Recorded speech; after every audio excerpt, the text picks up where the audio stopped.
Hi, True Avatars, and welcome to your weekly queer video game podcast. This is episode 51, and I am your host, Zoe Wild. I'm a transgender and bisexual woman, and my pronouns are she, her. Joining me for the first half this week is Amy-Lynn. Amy-Lynn is a transgender lesbian, and her pronouns are she, her. Hi, Amy-Lynn. How are you? Hi, not too bad. We had a great direct today. It was awesome. Oh my gosh. It was a 10 out of 10 for me, except for the one thing, so. If you had to give it a score, what would you give it? 8.5, 9. It's pretty good. As far as directs go, as far as I'm concerned, that's like pretty good, because sometimes some directs are like literal ass sometimes, so. Alright, well, obviously we're going to be talking about the Nintendo Direct today, but there were a bunch of headlines, and we're going to kind of blow through those to get to the good stuff, the juicy Direct stuff, but, Elden Ring Night Rain has a new difficulty mode, Borderlands 4 has issues on PC, Warframe might be coming to a certain handheld, and Sonic Racing Crossworlds has a single-player demo on the way. After the news, Amy-Lynn will be heading out, but I will be back on with Endellion, one half of Zorkie Studios, to discuss their new visual novel, Quality Dreams, Reasonably Priced. The conversation is mostly spoiler-free until the last 10 minutes or so, but you may get more out of the conversation if you play Quality Dreams, Reasonably Priced, as well as check out the previous interview with Endellion we did all the way back in episode 28. That said, if you haven't played the game, or you haven't listened to that interview, and you don't have time, or you can't, or you just want to jump right into this episode, it's still a great, insightful conversation, and I highly recommend sticking around for it if you want to hear about all about this amazing new independent visual novel. So, because this episode is so jam-packed, we're going to kind of get right into it, and we will be skipping what we've been playing and Queer Game of the Week, in the interest of getting to the juicier stuff. But before we jump into all of that, I do have a few quick favors to ask of you, True Avatars, as I always do. If you like this podcast, please leave a comment, rating, or review on your preferred podcast platform. Spotify has ratings and comments, while Apple has reviews. Engagement like comments, ratings, and reviews helps to grow the podcast, and a growing podcast means a happy podcast host, that's me, who is forever happy and fulfilled that you enjoy listening to her show, or her ramblings, which creates an infinite feedback loop of more podcast episodes and more growth and more happiness. So please go leave a comment, rating, or review. Also, please follow True Avatars, a queer video game podcast, on social media. There are accounts on Blue Sky, Instagram, Twitter, Threads, Facebook, TikTok, YouTube. I'm sure I missed one in there. Did I say Threads? At True Avatars, and you can also find the podcast on the official website, trueavatarspodcast.com. That's trueavatarspodcast.com, no spaces. And remember, this is a weekly queer video game podcast, so please check in every week. I aim to bring you news, interviews, and up-to-date discussions that are relevant to queer gamers, so you have a safe space to check on in the world of gaming from a 2S LGBTQIA+ lens.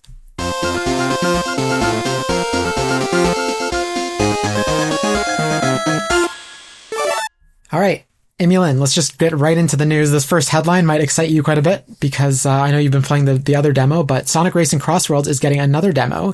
This had 2 network play tests this year. This one is going to be a single-player demo where you'll just race against CPUs. And that's coming September 17th. It's coming to PS5, Xbox Series, Switch 1, and PC. There's no PS4 or Xbox One demos, unfortunately, and there's no Switch 2 demo. However, you can play the Switch 1 demo on Switch 2. So it's kind of like half and half there. Yeah, are you going to be playing this? Probably. I really enjoyed the last demo. I only got to play it for, I guess, less than 2 hours, probably even less than that. So it's nice that they're releasing an offline demo. Yeah, I like online multiplayer sometimes, but sometimes you just want to race like alone. Sometimes you just want to play single player games, even though it's like kind of multiplayer. So, I'm going to check this out. I think it looks super good. And I didn't play the recent play test that they did about like in the last month or so, but I did play the one back in February or March. And like even back then, I thought the game was really polished, and the music is, I think we were talking about this before, but the music is so good. Like it's so good. And by all accounts, the demos have been getting better, which is good. Like from people who have played at least the first one that you did, as well as the game at events and the last online playtest. I've seen reports that, the chaos has been dialed down just enough. So it's good to hear that they're taking, fan and player feedback to heart in some ways. Yeah, that's awesome. Yeah, it was a bit chaotic. So, and more chaotic than Mario Kart. And if it's more chaotic than Mario Kart, excuse me, True Avatars, it's too chaotic. All right. The next headline here, Elden Ring Night Rain is receiving a free update, and I'm just going to read from the Video Games Chronicle article here. Elden Ring Night Rain has received a free update which adds a new quote-unquote high difficulty mode. The new mode, which is called Deep of the Night, adds new challenges to the game and introduces a new ranking system, which runs progressively harder. which makes runs progressively harder, sorry. To access Deep of Night mode, players need to have first defeated the Night Aspect Night Lord. No idea what that is. I'm going to have to ask Cleo about that later. Using the skills you've honed through countless nights, navigate through Limfeld, geez, that's a name, while the land is teeming with enhanced enemies and challenge an unknown Night Lord, Bandai Namco says. Amy-Lynn, we all know you're a big Souls player, so I'm sure you have a lot of thoughts on this, but we don't have time for that today, unfortunately. So we're just going to move on to the next article here. Good call. This article might excite you a little bit though, because BAFTA, the British Academy Film and Television Awards, I think is what it stands for. Although when I looked it up, it didn't have the Intellivision in there, but the T in BAFTA, I think, is television. They are going to be going on a symphonic tour, playing orchestral music from a bunch of BAFTA award-winning games. So they're going to do stuff like Baldur's Gate 3, Everybody's Gone to the Rapture, Assassin's Creed, Cuphead, and much more. And I just counted 2 queer games in there. So that's pretty cool. So this comes from Video Games Chronicle as well. That's where most of my news comes from this week, actually. And they wrote, the first BAFTA Games in Concert will take place in London's Royal Festival Hall on Saturday, January 31st, 2026, with tickets on sale now. According to organizers BAFTA, Nibbles Events, and Esk, BAFTA Games in Concert will then go on the road in 2026, with events set to take place in various cities around the UK, as well as international dates to be confirmed. I hope it comes to Toronto. That would be great. I will admit that, and this is it's going to make me seem like I have a terrible bias, which I might, but there hasn't been a lot of non-Japanese music that's excited me in the gaming space. I think Cuphead, it's weird because I'm a huge fan of that sort of electro pop, electro swing kind of thing that Cuphead does. But maybe it's, have only pretty much had Nintendo consoles for the last 10 years. So, that might have an influence on, my video game music preferences. Yeah, it doesn't help that Nintendo seems to get the shaft at award ceremonies unless it's something really, really big like a Zelda. When Nintendo has a really good game, but it's up against a very similar really good game, I find awards shows and awards ceremonies in general kind of shy away from that. So the fact that Nintendo hasn't won a lot of BAFTAs means there probably won't be a lot of Nintendo music in here. And I don't know about Sony games specifically, first party, but even if there was some of that in there, maybe Sony vetoed it because they're having their own concert next year as well, right? Their own concert series. All right, we have some Borderlands news here. If you're thinking of buying Borderlands 4 on PC, depending on your PC, you may want to hold off for a bit or buy it on consoles. This comes from PC Gamer, and I quote, "It's a different situation over on Steam, however, where a whole lot of people are playing Borderlands 4, but the overall user rating is an ugly, quote, mostly negative, unquote. The problem, going by hundreds of user reviews that have already been posted, is almost entirely related to Borderlands 4's performance. Multiple Steam users report low frame rates and persistent stuttering, even at reduced graphical settings and on powerful hardware, and complaints about frequent crashes are also common. There's no reaction yet from Gearbox about the problems or indication of what it intends to do about it, but I would expect we'll see something on that front soon enough. It is very early, after all. Borderlands 4 only launched a few hours ago, and it takes time to react even when things go south so quickly." So, I don't really have too much to say about this, but if Borderlands 4 is something that's your speed and is something you're interested in, if you're going to buy it, you want to play it right away. Buy at your own risk, I suppose, make sure it's up to, maybe compare some of the reviews with some of the specs of your own computer and just see. But yeah, hopefully, Gearbox, addresses this as soon as possible so the game is, much more playable. I'm not even sure how the Switch 2 version is going to run when it comes out in a few weeks, because, if it can't run on PC, how's it going to do on a console that's far less powerful than most PCs that are not able to run it? And there's one more headline here before we get to the direct. Warframe. So apparently Digital Extremes, the dev behind Warframe, they are working on a Nintendo Switch 2 version of the game. There is no other information than that. It does seem like they just got dev kits sometime after July, because in July they said they didn't have dev kits yet and they were trying to get them. So it will probably be a little while before we hear any more about this, but it's cool that it's coming. The more bigger games, especially queer games that come to the Switch 2, the better it is for the console's lifespan. I'd like to see the Switch 2 supported for a long time, and hopefully lots of physical games that are complete on cartridge, but that is literally me just on a tangent. It has nothing to do with Warframe. Looking forward to Warframe on Switch 2, though. Amy-Lynn, again, I'm sure you have a lot of thoughts on Warframe. I know you spend your whole night staying up playing Warframe most nights and missing work and being late and stuff. So, but we have to move on to the direct. It's just how it is. So I'm very sorry. Fair. All right. Well, let's talk about the direct. So just to preface, there was a big Nintendo Direct, today. We're recording on Friday. It was today, Friday, September 12th. It It was at 9 a.m. our time, and it was announced 2 days in advance. They said it was going to be an hour long at the time. Like, it was an hour long. Like, it actually went more than an hour. I think it went like an hour and 5 minutes. It's the longest non-console reveal direct they've ever had. And they kind of went like balls to the wall, like intense with it. Like, there was a lot of stuff in there. In fact, there was so much stuff that like I feel like they didn't actually get to a couple things. Like, there was a ton of surprises. There was stuff that was expected. Like, obviously, like there was release dates for games we already know about. The only thing that was absent that I just want to know, because I know you're also looking forward to this, and I want to know more about what this game specifically is. Like, is it a survival game? Is it like an open world like island builder? Anyway, Splatoon Raiders was not in the direct at all, and I was like really hoping to know more about that game because I want to finally play a Splatoon game, and this looks like it might be more my speed. And that was a huge disappointment, and I was kind of surprised as I was, initially watching it sort of silently alongside work, and then revisiting it with sound later on this evening. The lack of Splatoon Raiders is a little bit concerning, but if they made a Kirby Air Riders Direct, 2 of them, I could see them surprise drop Splatoon Raiders Direct in the next couple months. They generally release Splatoon in the spring, summer. So I could see them waiting for that. Like, there were a lot of great announcements to get us through until the spring. So whenever the next Nintendo Direct is, I could see Splatoon being a big part of that one.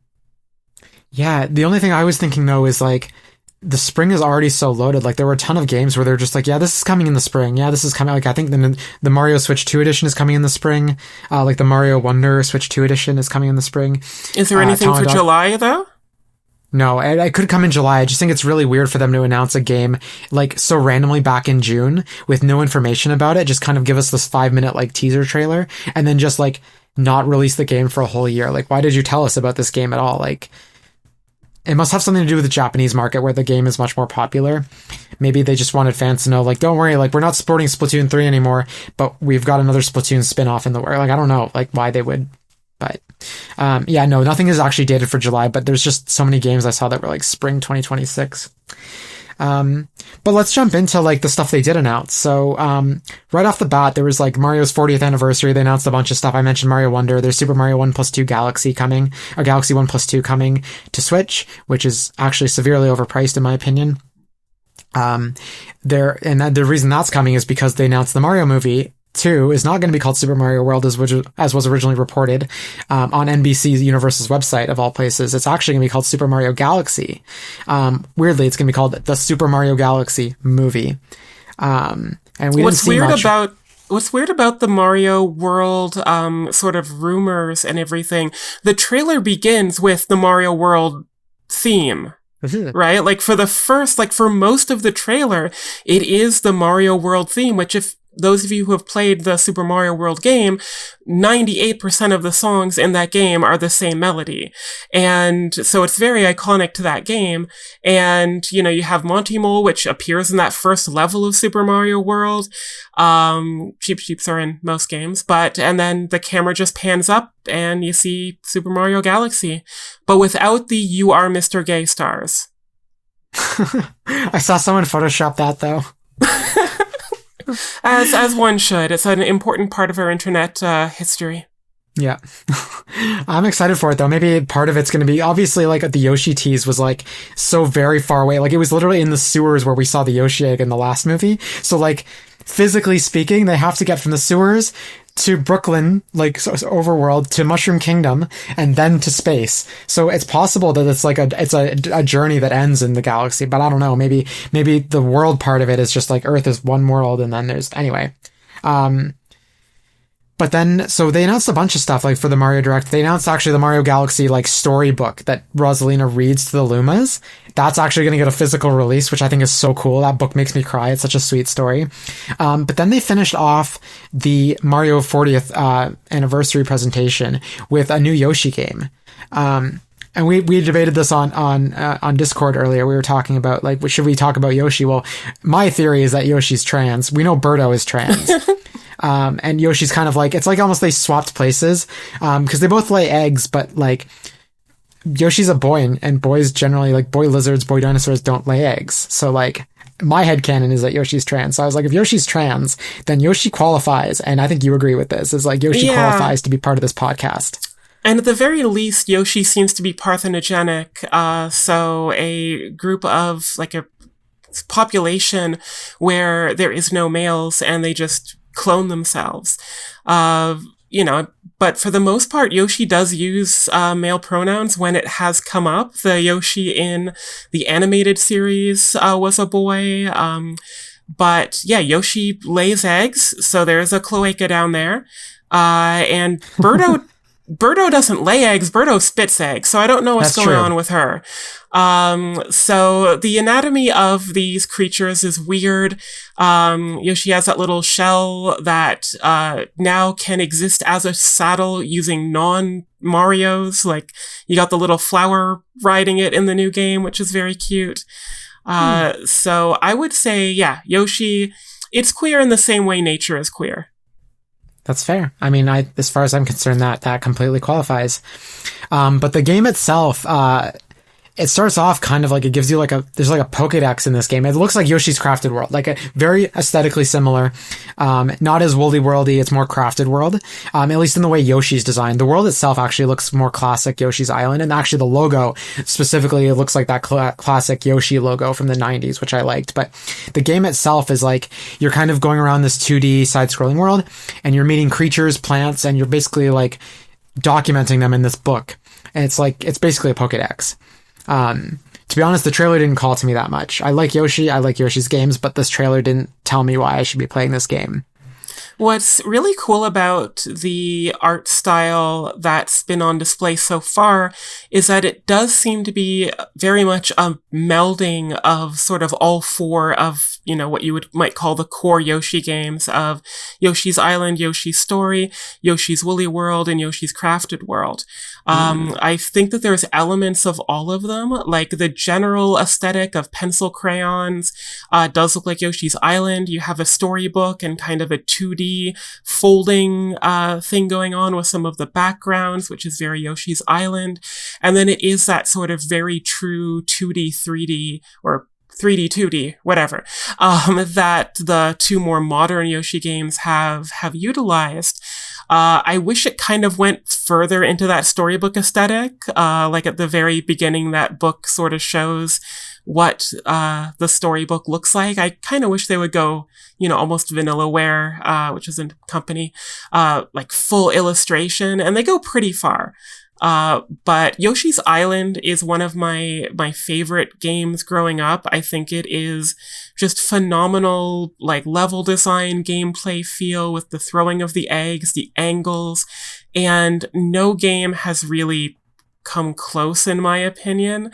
A lot of people love Woolly World. Maybe one day I'll give it a shot, but Yoshi's Island is pretty fast and Yoshi's Story was not.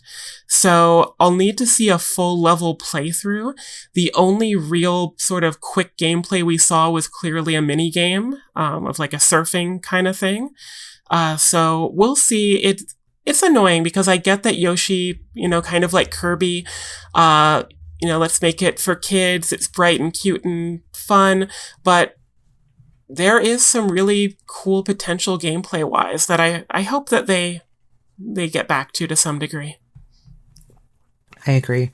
I wasn't the biggest fan of Crafted World. I heard really good things about Woolly World and I couldn't access it. So I bought Crafted World and, my ex and I played it co-op and like we got through Split Fiction together fine, but we couldn't get through Crafted World without yelling at each other. So, I don't know how a kid would finish that game because even in co-op, we couldn't, maybe we're just bad at games and we know that, but like, if we can get through Split Fiction on regular difficulty, I don't know how we can't get through Yoshi's Crafted World, which is like designed for like kids, right? So it makes me wonder, but, I'm happy to wait for more on this to see if it's something I'm interested in playing. But as far as I'm concerned, the director's filled with so much good stuff that like, if I don't play Yoshi in the Mysterious Book, like, there's like tons of other stuff for me to play in the next year, like alone. So, anyway, I was going to segue earlier. I was hoping we'd get back to the pronoun discussion for Yoshi, but I'm going to just pretend that's where I'm segueing from because speaking of pronouns, Tomodachi Life Living the Dream was presented shortly after. And actually, the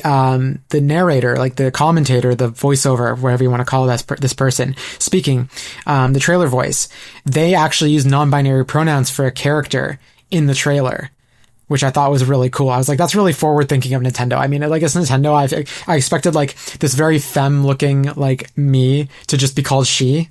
And then they were like, no, they, them. And I was like, that's cool. So Tomodachi Life, at the beginning of the trailer, there's like a dude who's like kind of like groaning on the beach. He's like, when does this game come out? And at the end of the trailer, they're like, all right, here's the date. And they kind of give you the spring 2026. We don't know exactly when it's coming, but I suspect March. This seems like a really good March game because Nintendo likes to put big games there, and they previously did Animal Crossing. This is kind of like next year's equivalent-ish to Animal Crossing. There's still no confirmation of gay marriage in the game, but they did promise, so we're going to see, and I'm going to hold them to that. But you can, however, customize all your Miis, and you can customize their voices, actually.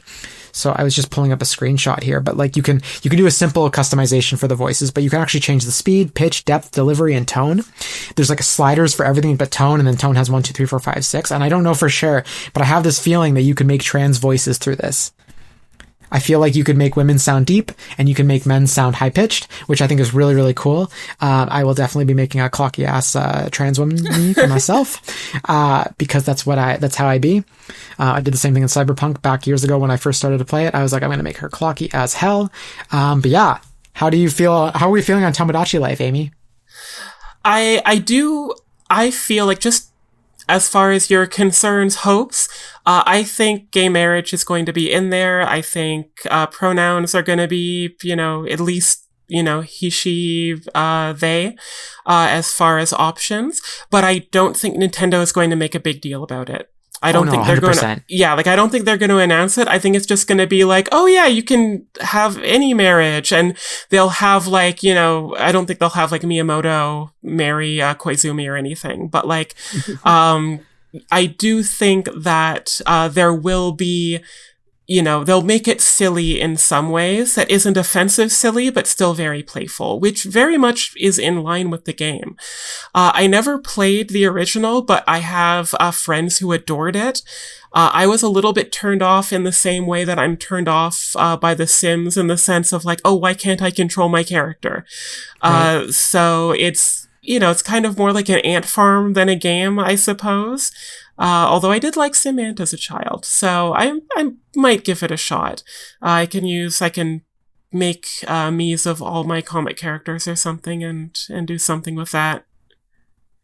Sorry, when you were talking about like Miyamoto marrying Koizumi, I was just thinking like the way he introduces the Mario movie on Twitter. He's like, "This is Miyamoto." And I'm just picturing like, this is Miyamoto. I'm coming out of the closet. I am gay. I am marrying Mr. Koizumi. That is all.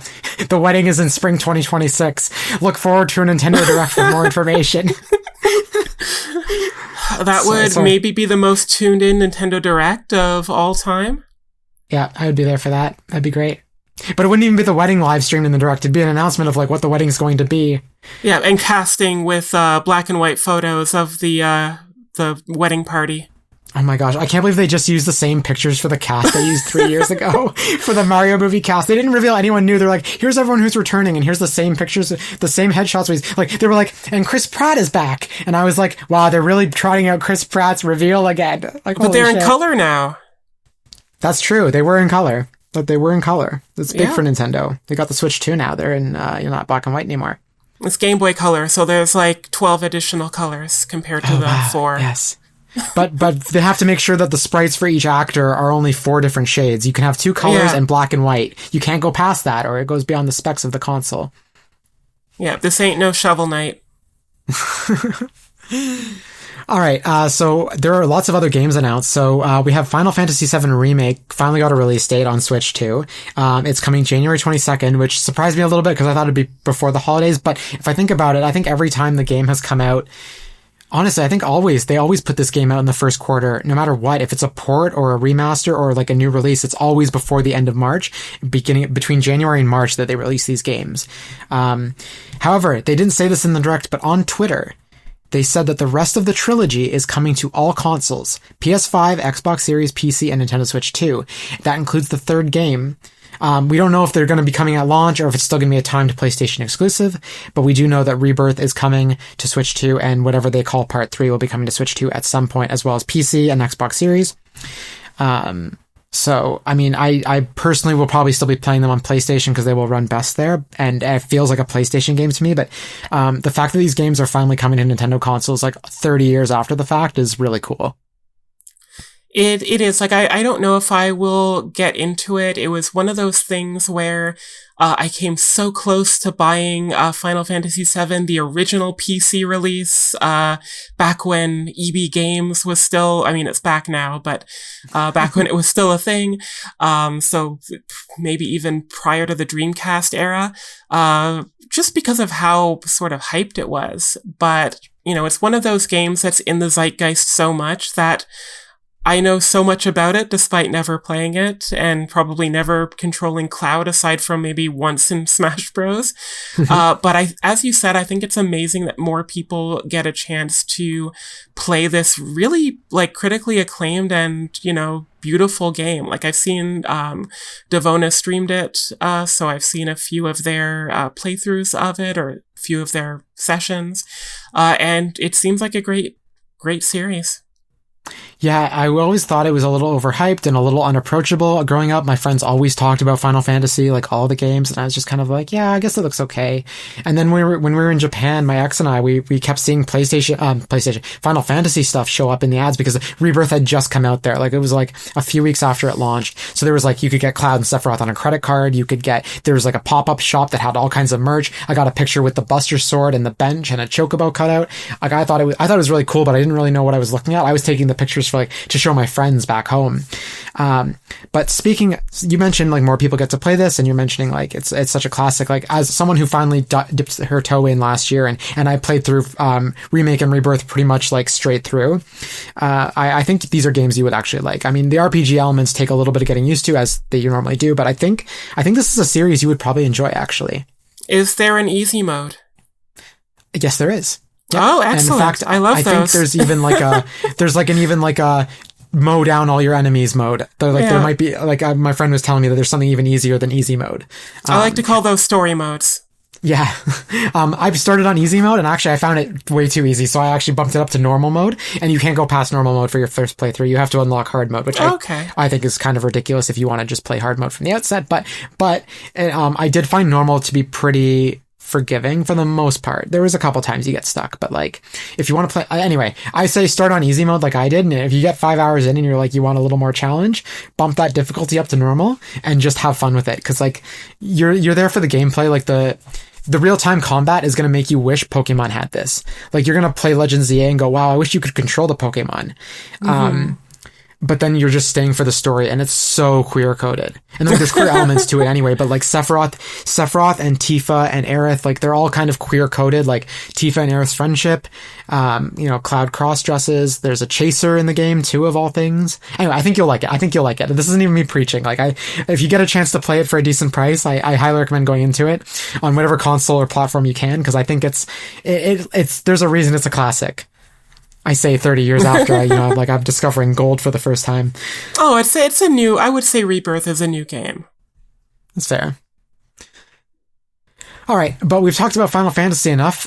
Super quick, we're going to talk about Stardew Valley. Amy, do you play Stardew Valley? I'm actually not sure about this. I haven't. I've always adored the pixel art of it, but I forget why it just never sunk. I never sunk my teeth into it. That's fair. I think it's another game you might enjoy, although it is a big time suck. So I recommend against it if you're worried about burning a lot of time that you maybe don't have. I don't have time to play it ever, because I know as soon as I jump in, it's going to be 3 a.m. before I realize it, and that'll be starting at like 7 p.m. However, in the trailer, Stardew Valley is getting yet another free update. This one is exclusive, and ConcernedApe is just so generous. If only he would be generous enough to give us non-binary pronouns, but anyway. That aside, Stardew Valley is getting a Nintendo Switch 2 edition. It is a free update. It comes with mouse mode, which is like cool, I guess. Like it will run like it does on PC, which is pretty cool. Not a necessity, but like nice to have. What is really cool is there's going to be 4-player local split screen.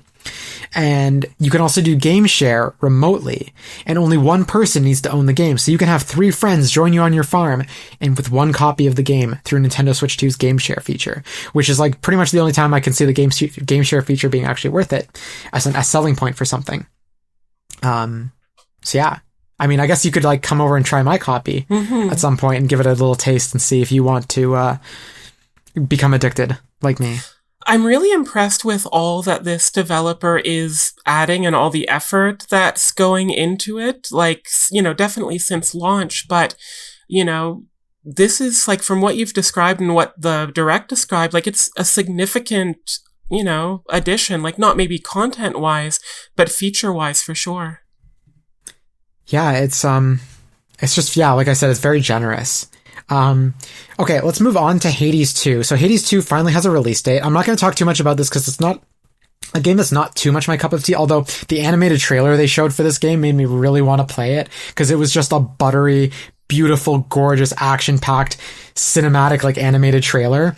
It was gorgeous. Like, I think it was exclusive to this Direct. Like, I don't think I've seen it before. I don't know if it's in the game or if it's just in the Direct, but even if you don't want to play this game at all, go watch this trailer because it's just like eye candy. But anyway, Hades 2 is coming to Nintendo Switch 2 and Switch 1. And actually, the Switch 2 version is actually literally just a Switch 2 edition. It's just like a patch, basically. It's not like a dedicated port. It's like how some of the Nintendo games are getting like Switch 2 editions, but they're not really like a remaster in the sense. Anyway. It's coming September 25th. That's digital only. And then the physical is coming November 20th. So, actually watching this trailer though, I wasn't going to pick up the second game, but I was looking at the first game finally and thinking like, maybe I should try this. Like it's a queer game, lots of queer characters, lots of mythology. There's a lot of queerness in mythology. So like, maybe it's time to dip my toe into Hades 1. And if I like it, I can try Hades 2. But yeah, no, it looked gorgeous. Did you have any thoughts on this? I'm pretty much in the same boat completely. I think both Hades games have had sort of immaculate marketing and, you know, beautiful trailers, beautiful art design. Like those character portraits are stylized in a way that is similar to your, you know, dating sim or anime fighting game, you know, portraits, but completely unique at the same time. So from like an art direction point of view, I adore this now franchise. The gameplay has never completely drawn me in, the sort of isometric action thing. The previous 2 games in the series, Transistor and I always forget the first one. Not Transistor. Was it? No.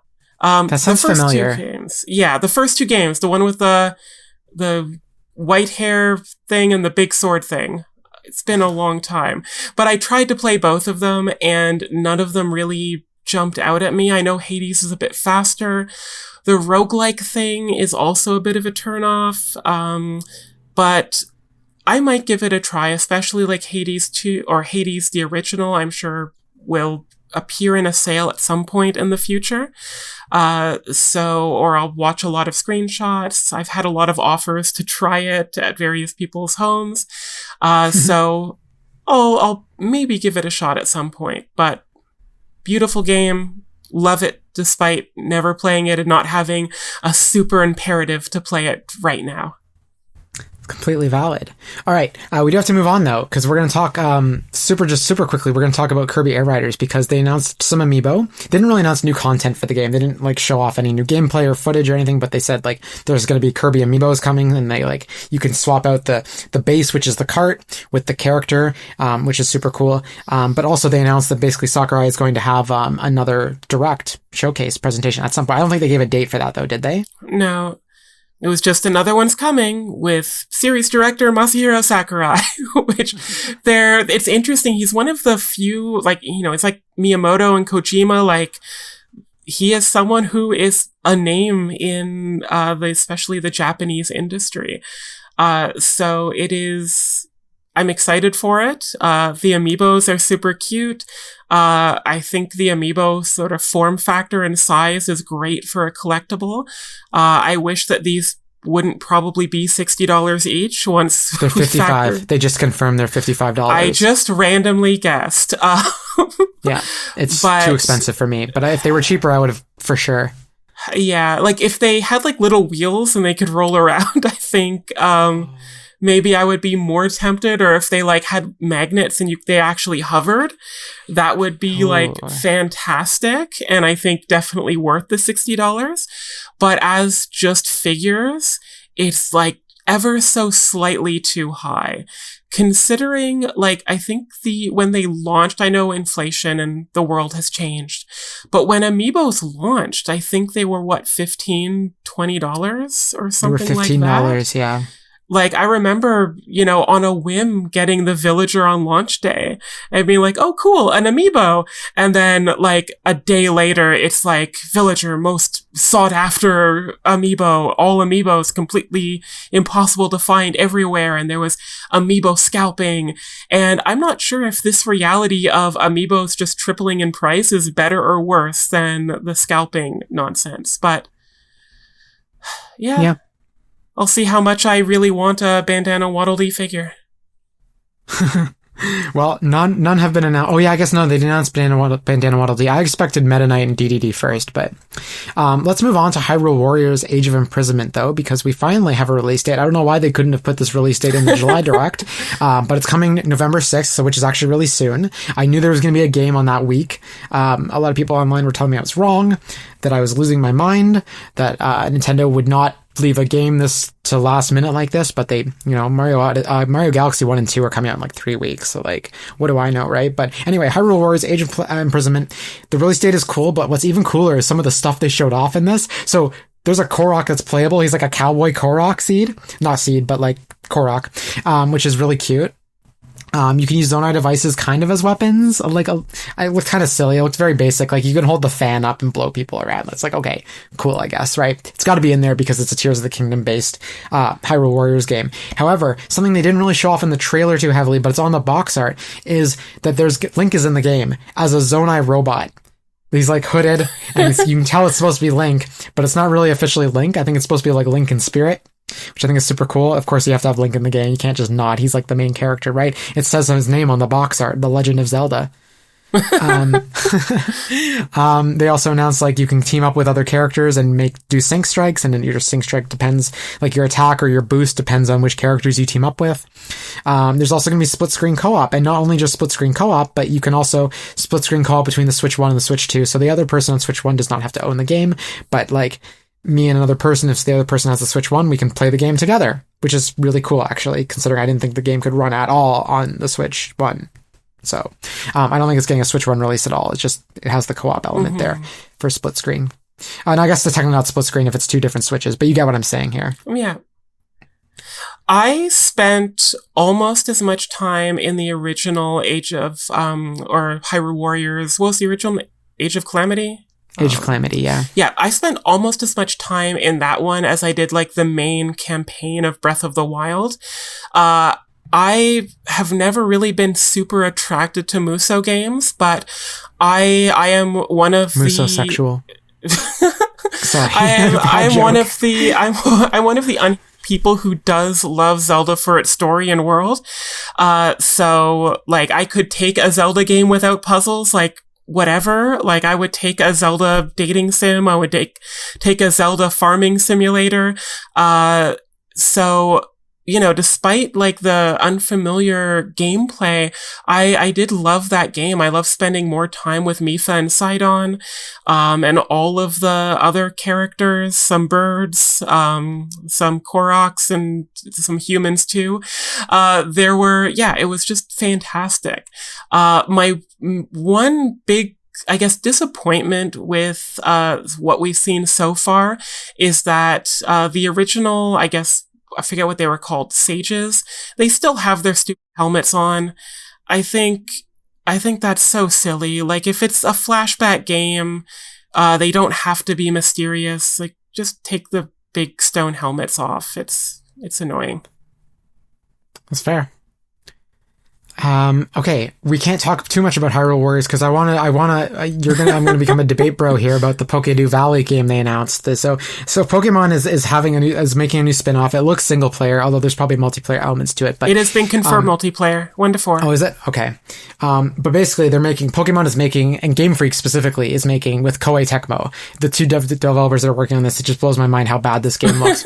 Visually speaking, like from a performance perspective, like the resolution was like sub 1080p on the Switch too, and anyway, it's called Pokemon Pokopia, which is a terrible name, Pokopia. They're like trying to combine Utopia with Pokemon, and it's just bad and cringy. Anyway, my feelings on this game are clear, and everyone else's feelings are that it looks amazing. But basically, Pokemon is making its own version of Stardew Valley. What's weird about this game is that Ditto is the main character. So when I saw Ditto at the beginning of this trailer, Ditto is kind of in this cave looking really sad and looking at this like worn out Pokedex, which is like rotting and rusting and like falling apart. And there's a picture of Ditto with its trainer from like long ago. And Ditto's looking kind of sad and forlorn about like the fact that its trainer is not around. And I'm like, oh, are we in for like something kind of deep and good storytelling, like a Ditto game? Like what are we about to see here? And then Ditto exits the cave, transforms into a human being, and never goes back to Ditto form. So, first off, it's a human being walking around this world with the Ditto smiley face, which looks ridiculous. Also, first off, the creepy Ditto person in Detective Pikachu was also awful, so I'm not sure why they're leaning into that. But then I'm like, okay, whatever, I can get over this. And then Ditto goes out into the world, and as Ditto, you meet other Pokemon. And instead of transforming into other Pokemon, you get their attacks by meeting them, but you don't actually get to transform into them. So you can't be Charmander, but you can get Charmander's flamethrower to light a fire, or Bulbasaur's vine whip to plant flowers. But you don't transform into Bulbasaur. Bulbasaur follows you around while you use its powers, which is silly. And also, again, I was also saying too, like, the resolution of this game, like visually speaking, like it's pretty art style. Like the art style is fine, but like the resolution and the assets in the game look like the Nintendo Wii upscale. Like they actually look worse than Mario Galaxy 1+2 remastered, which is literally just an upscale. They didn't change any textures or anything in that. And I'm just looking at this trailer like, I bet they want us to pay $100 Canadian for this. Anyway, I'm in the minority here. Like everyone else I've seen online, you, my ex, you all think it looks amazing. So pitch me. Why does this game look good? Hi, True Avatars. This game's great. Haven't played it. Haven't played it yet. No one has. I think Ditto Human is super cute. I think the Ditto Human and the Detective Pikachu is super funny and great and fun. I think Ditto's one of the best Pokemon. I think that we can agree on. I think that whether it is silly Ditto face or perfect transformation, I think it's a cool concept. I joked on, I think just sort of Discord, that part of the reason that they've made this Ditto child is just marketing, because you can sell Ditto dolls at the Pokemon Center, and that will sell more than just Ditto, which they already sell dolls of. I think that's not the whole, case. I think it is mostly just, a necessity of you're making this Animal Crossing, Harvest Moon, Story of Seasons, Stardew Valley type of game, and it makes more sense if you have a human avatar to hold things, like hold tools and, punch and do all these different things. Yes, it is, you technically could have had a Ditto completely transform into Hitmonchan instead of just grow boxing gloves out of its hands. But it's super cute to have stretchy, plastic man arms come out and turn into vines, and then suddenly there's the Pokemon tall grass. Some body horror shit. No way. That's kind of inherent with any sort of transformation-based character. Exactly. The fidelity and the quality of the graphics, they probably are terrible. I didn't notice because I was looking at basically a 3D version of the Pokemon Grid, which I know Let's Go probably did better than this game. I haven't played Let's Go. I've seen it being played. So yeah, the graphics are probably terrible, but having a cute Pokemon game where I'm playing as a freaky Ditto monstrosity that is adorable, and can probably customize and just fine-tune my own little Pokemon town. Like, that sounds really appealing. Like, I played a little bit of that Pokemon Friends brain training thing just because the idea of having a room full of plushies that I could customize was really appealing. So having a little Pokemon village that I can customize is great. Aside from the fact that one of my least favorite Pokemon, Timber, is there, I love pretty much everything that I saw except for Timber. That's fair. I mean, at least it's better than its evolutions. Oh, I won't stand for this girder slander, actually. I think I'm going to have to kick... You're not invited back next week, if I'm being honest with you. I can put up with a lot of things, but not girder slander. I'm going to be clear here. No, I'm kidding. But I do like girder. I like the naming conventions more than I do the actual designs. But anyway, I'm also of the opinion that I think it's really cool that they're basically Gen 5 Machoke line. I know a lot of people think that's lazy. I think it's kind of clever. I like that Pokemon does every generation. Here's this generation's version of a Pokemon you've already seen. I kind of like that. We can never have too many frogs. No, that's true. And actually, to be honest, if this direct had been worse and I hadn't gotten a bunch of games that I really, really wanted in this direct, this Pokédew Valley thing would have killed me. But thankfully, right after they did this Pokemon, Pokopia game, they had, and I'm going to segue here to Pokemon Legends ZA, because like, first off, I had this feeling they were going to show us the Gen 6 starters. And I knew they were going to start off by showing us Froakie, Fennekin, and Chespin, and then they were going to show us the evolutions, and then they were going to show us the Megas, which we got to see the Megas. I was actually really disappointed with Mega Greninja. I thought it was like a little undercooked. I think the upside down star thing it's standing on is like the water shuriken is really cool, but I think it just looks like Ash Greninja standing on it, design-wise, and I think it's a little... I don't know where you go with Mega Greninja, though. Like, as far as I'm concerned, Greninja is such a good design, like, you can't improve it. So I guess Mega Greninja inherently was always destined to kind of fall a little short. However, I actually like Chestnut and Delphox now, because their Mega designs... I didn't hate them before, I just wasn't a big fan of them, but their Mega designs are so good, especially Delphox. The only problem with these Mega designs, and we're going to talk about this, but is you can't even get these Pokemon through normal gameplay. You have to play online ranked battles and win when Pokemon Company is giving out these items as rewards. So if you want Greninja's Mega Stone, sometime in the new year. Good luck with that. That's ridiculous. It is probably, like, it's, at least when it comes to Pokemon, and maybe the entire direct, like, maybe one of the only pieces of actual bad news. I don't want to call it gatekeeping, but, like, blocking players temporally like this is, I don't know, I just think it's bad form. Like, if a person picks up this game in 2029 and says, oh, I want to play Pokemon Legends ZA, they're not going to have access to the starters Megastones? Like, that's really unfortunate. Yeah. However, again, bad news there, but at least, okay, the designs were cool, so I kind of swept it under the rug. But they did confirm in the Japanese version of the trailer that there's going to be an underground element to the game. So the game is like Tears of the Kingdom. You get to go on the roofs, you get to go on the surface level, and you get to go down into the sewers and presumably catacombs as well, like Paris has. So there's like one shot of a sewer like that you can walk through, and there you see Klefki, you see Inkay, and you see Noibat in there, which is really cool. So I like that little gameplay element was kind of like low-key confirmed. But then they dropped a huge bombshell, which is, and I know a lot of people are upset about DLC announced before the game is out, but I think other Nintendo games have done this. Like Breath of the Wild announced this DLC like around when it released as well. Like we knew on the outset that it was going to get DLC. But Pokemon Legends ZA is getting something called Mega Dimension DLC. So it's going to feature Hoopa. And for anyone who doesn't know, Hoopa is like a legendary Pokemon like Mew or Celebi or Jirachi. And it has these little rings, these little portals. Like it throws like gold Sonic rings and opens portals just like Sonic. And usually it lets you go to other regions or brings Pokemon from other regions through these portals for you to battle. It was a big part of Omega Ruby and Alpha Sapphire back in the day.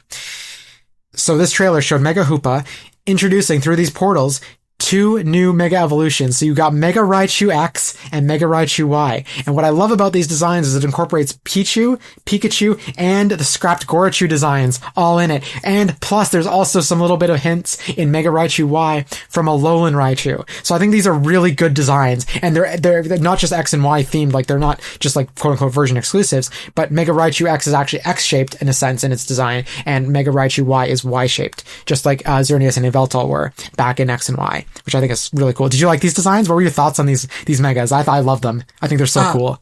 Before I get into the Megas, I just want to keep my Sonic cred and let the audience know that I'm aware that the rings being warps is exclusive to mostly the Sonic movie as well as the secret levels, the special zones from Sonic 1, and not just the general Sonic thing. But speaking of fast, small furry animals, I think so I love Raichu.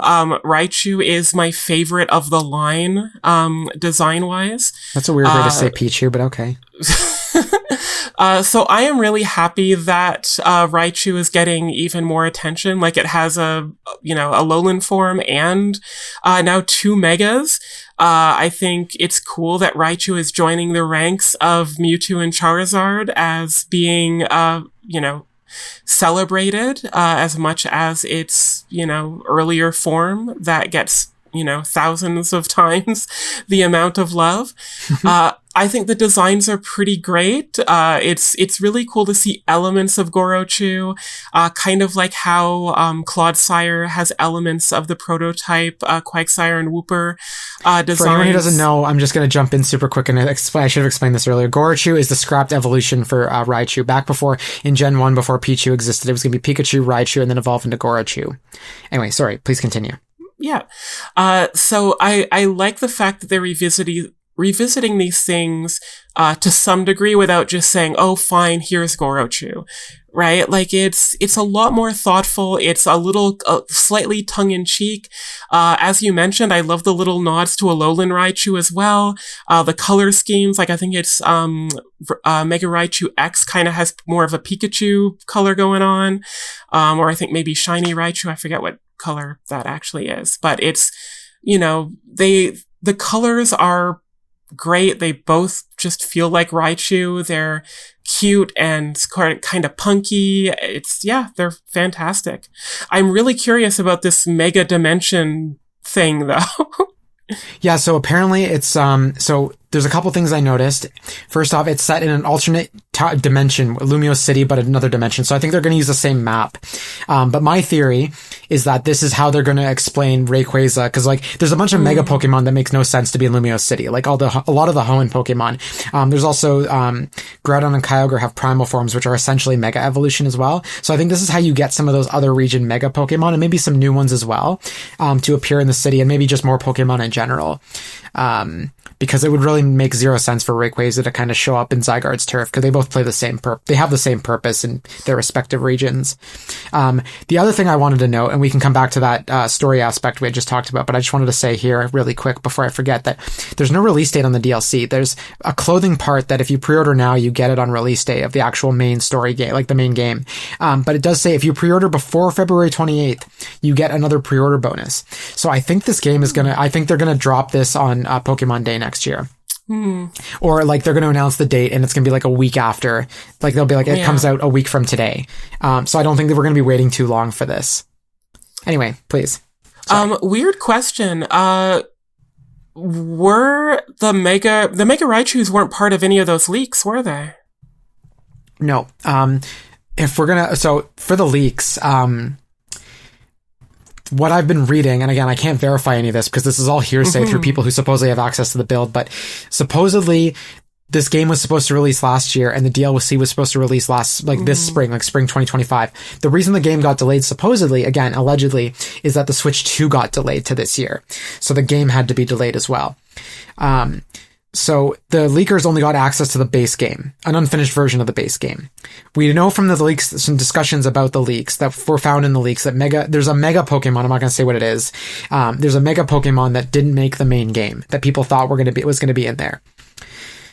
So people are theorizing because this is electric themed, and the Pokemon, I will just hint that if you want to find out what Pokemon this is, it's easy enough to find online if you're interested. But this electric type Pokemon, it's not Raichu, by the way, might be in the DLC. So if leakers have been saying for a while that there might be DLC if it wasn't scrapped. So all we know for sure is that all we knew from the leaks is that there might be DLC and there might be another Pokemon that we've heard about through the leaks. And then actually the trailer they showed off, you can see in the background some more Mega Orbs that haven't been identified as Pokemon that they match to. And someone did find one that's Flygon colored. So we'll see. It would be exciting. It would be great if just that there's more megas, too, more fun Pokemon designs, I think is always good. I am curious. I mean, we don't know what Pokemon ZA's story is yet. So I am curious what more they'll do with it. If, Looker will come back because there's all those hints to Looker in the trailers and the box art or the key art for the game. So there's a lot of fun potential. It is really likely that it will disappoint and it will just be the Donkey Kong Bonanza DLC and just be, here's a time attack battle, gauntlet for the DLC. But I'm hoping there's a little bit more.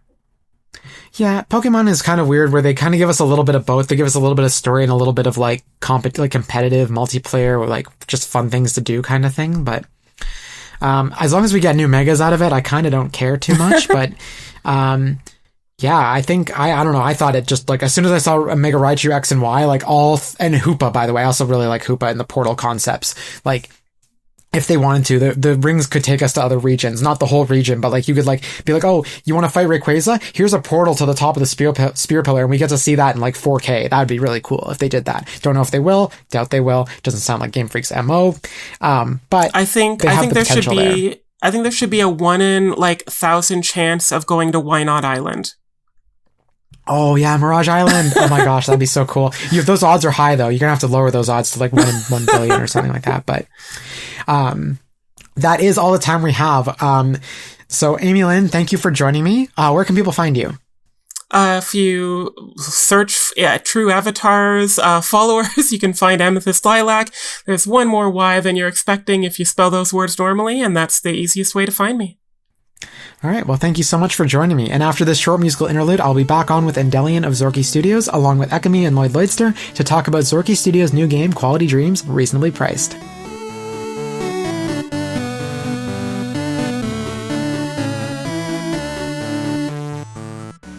Hi, True Avatars, and welcome to this conversational episode on Quality Dreams, Reasonably Priced. For anyone who doesn't know, although I've talked about this on the show at length, and there's already been an interview episode on this, Quality Dreams Reasonably Priced is a visual novel where you play as Jin, a psychline whose job it is to recommend whether or not potential clients should receive life-altering body modifications. Each recommendation earns you a commission, with the ultimate goal of saving up enough money for your rabbit's impending surgery, and if you don't save up enough money, Nibbles might die. The game is heavily layered with multiple ethical dilemmas along with well-developed characters who at all times feel like real people.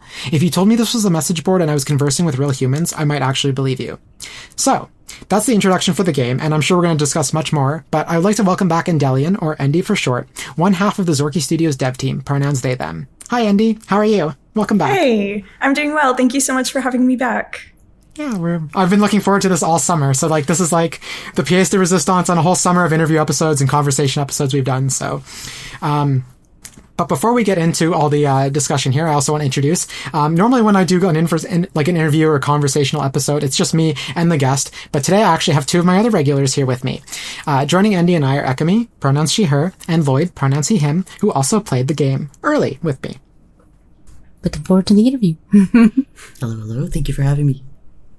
I can't hear you guys. Can you speak up and be a little more excited? I was so hi, hello. Hello. I'm here. I know I gassed you up usually more with a little bit of a bigger introduction, but yes, very, very excited to be here. Thank you very much. So I guess before we get into all the kind of conversational topics and stuff that we have for you, Endy, I just want to say, first off, the game is amazing. We all loved it. Really, really loved it. And we also want to thank you for the codes that you sent us. I know it wasn't the first round of codes didn't work, and then the second round of codes kind of worked, and the third round of codes definitely worked. But we really appreciate you sending that and being so vigilant with it and sending the game early too. It was for us to play. So really appreciate it. Yeah, of course. And yeah, thank you for inviting me back and also playing the game at all. Like, it means a huge amount to us. Like, when we started out, we were like, is anybody gonna play this? So honestly, like, it's just so nice and exciting that you were interested. Yeah, I actually went back to that interview episode to listen to make sure I didn't like write the topics I wrote down and the questions I wrote down. Like, I want to make sure I didn't cover the same things as last time. That episode is episode 28. If any listeners want to go back and listen to that, highly recommend listening to that episode. And a few weeks before that, we also did a bonus episode for Steam Next Fest, where that's where we discovered the game because Ekamy was the one who played it, came on the show to talk about it, and what she said about it was so interesting that we all went back and played the demo. Which, like, not to say that none of the other games that we've heard about on the show have been exciting enough to go play, but sometimes, like, there's just only so much time to play. But the game being, like, by local devs, because Ekamy and I are also from Southern Ontario, and you are as well, and this is where the game is being developed, or at least partially. So yeah, we just wanted to also support local devs whenever we can. So, but yeah. Well, it's just super quickly, I want to ask you, now that the game is done, how do you feel? Pretty good. It's a whole cocktail of emotions. Like, there's a lot of like relief because it was a really long process to get it where it is today. Excited to share it with other people, really worried if people are going to connect with it the way that I want them to. Well, we definitely did. So we're 3 people that like, we were in the Discord up till last night, just like talking about all the characters and all our crushes. Yeah. Spoiler alert, we had many. So many. So, oh my God. Yeah, I also love them so much too, so it's really nice to hear. But yeah, also a little sad because there were some things we wanted to include that unfortunately had to get the chopping block. So I can't like think about it without remembering that too. Oh no. Without spoiling too much, because we'll talk about spoilers towards the end of the episode, but is there anything you can tell us about that you did cut that if you had more time, you wish could have made it in, or if is that something you want to maybe save for a future game or something else? Like, no pressure if you don't want to share. No, I can share. Yeah, that's super fine. Originally in the game, we had an additional day where you would meet with Soul and Winnie. That we had to cut. So right now there's like 3 days where you meet with them. There was originally to be 4. We also were going to have an after work kind of like hangout drinks thing with Baron and Soul that was going to happen on 2 days, which we entirely had to cut. It was just super out of scope. Those are like the main things, but I'm sure there were probably like other smaller things that I'm just not remembering now. Those were like much larger decisions to cut because it was entire like scenes and art and stuff. Well, cutting the drinks with Baron definitely lowered my anxiety levels when talking to this guy. That's fair. I love Baron. I mean, as a boss, that would stress me out. But as like the safety of being behind a screen, absolutely enamored by him. Oh my gosh. I was so interested by Baron. Like, there's just, it's all the interactions. It was just like, I feel like it's like 2 really strong personalities in one person. It's really interesting. Yeah, that's fair. It is fun for me to see because I feel like he brings out such a like a disparate reaction. Like, you're either like oh, he's so fun, like I love seeing what he's gonna do, or I have like people who are like, it's on site. Like, I can't stand him. I never want to see him again. Yeah. This one right here, I don't like him. He scares me. I know people like him in real life, and I actually like engage with him in the game on my first playthrough the way I engage with actual bosses that terrify me in the same way. Like, he's got this like this facade on his face, like these facial expressions that say I'm a friendly person, but behind his eyes you can tell that he's like kind of awful. Like, if I'm like looking at him not as a character, but like as someone you can like judge and be scared of, like if he's a real human being, like how I'd react to him. Like, I became very submissive towards him because I really didn't want to piss him off. It was almost like I was trying to keep my job and avoid like. Anyway, that's how real he felt to me. No, that's fair. Yeah. Yeah, and it's I guess it's like good you picked up on that because we were definitely like putting like threatening vibes into like certain expressions. Like, if you do respond to him in certain ways, it's very much like he's smiling, but he doesn't mean it. Yeah. Well, Nez, this is one of our topics. Nez did a really good job with all the characters because there was always like a subtlety to every facial expression that conveyed something else. And that was also in conjunction with like all your writing as well. Like there was always like things to read between the lines with every character and every interaction, each line. Like when I said it felt like I was discussing with another human, like on a message board, I meant that. Like I was like talking with these characters and engaging with them as if they were real people. So I want to ask, like, how the hell did you do that? So part of that came from like the goal of the game. Like when we came up with it was for it to feel like as close to talking to real people as we could without you literally being able to like type in any answer you wanted. And part of it was from Nez and I spending actual hours on the phone with like her doing these sketches and me going through them one by one and like matching them with dialogue and going like, we need this one to be like 5% more angry. We need this one to be like 10% more skeptical. Yeah. And we have currently, I think, about 315 expressions in the game, which is also like way more than most visual novels. And part of that is because like if there was a line that just needed a really unique expression, Nez was just like absolutely about making it. And she was just so excited and happy to make all of them. And I definitely was enabling because I knew that. So I was like, oh, could we have another one here, please? But it really, I think, makes a lot of the game feel more rich because some expressions have like slight differences in them. Like unless I showed them two side by side, you might not even realize that there was an extra expression there. But the way that it makes you read the dialogue line is different. And that's something I was thinking about a lot when I was like, I guess like adding the expressions into the script.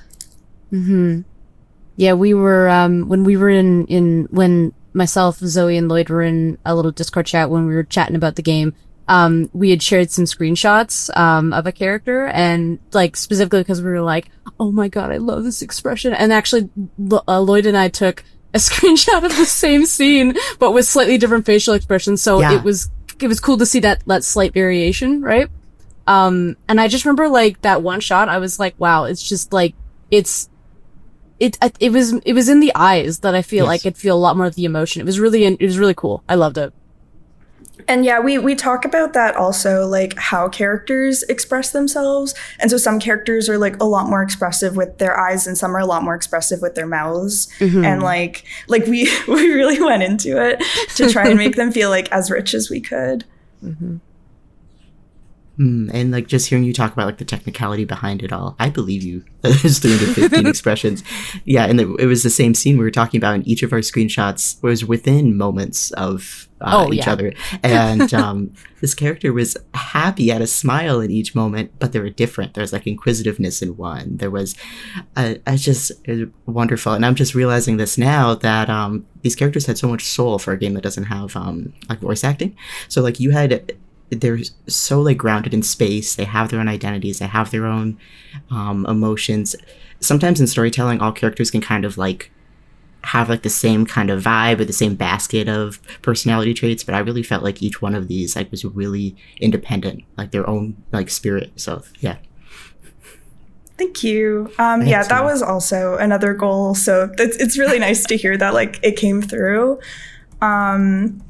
But yeah, I've always found like one of the things that like just like luckily I find a bit easier in writing is the strong character voices. And so doing that, but then also trying to come up with something like an interesting and unique perspective for each character to have also, so you're not having the same conversation over and over. Yeah.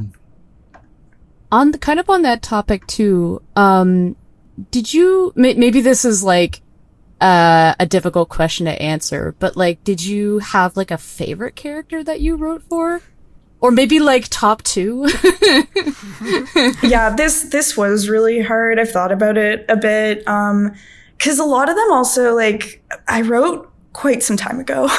Like the game wasn't written in order. Most of the interview scenes were done like closer to a year ago. But I do think that it would probably be, if I was going to pick two, Florence and Celine. Both of them are very different, but both of them react a lot more to your decisions than other characters.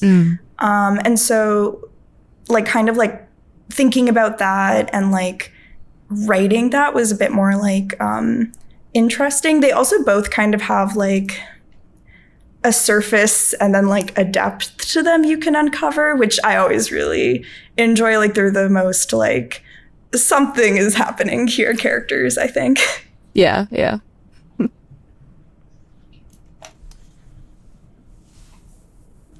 So I want to actually ask, because we have Ekamy, you're here and you play tested the game, and obviously Enda, you like facilitated a lot of playtesting and stuff. So I'm curious to hear from both the developer side and also the playtester side, just like what that experience was like playtesting. And like, yeah, I know it's a broad, vague question, and like whichever one of you would like to start may start. But I guess I'm just curious about the playtesting process. Do you want to start? Sure. So this was actually the first game I've ever playtested, so this was cool.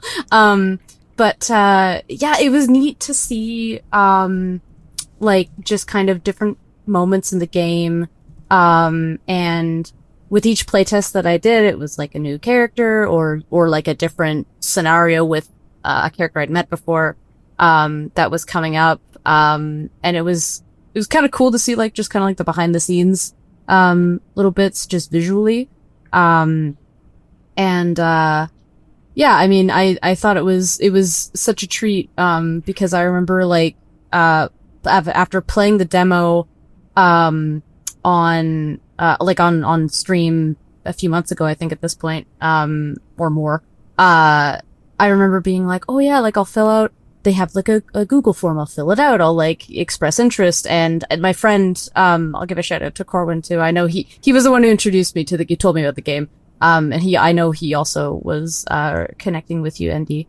It was just so cool to go from all that to being like, hey, you want to playtest? And I'm like, yes, I would love that.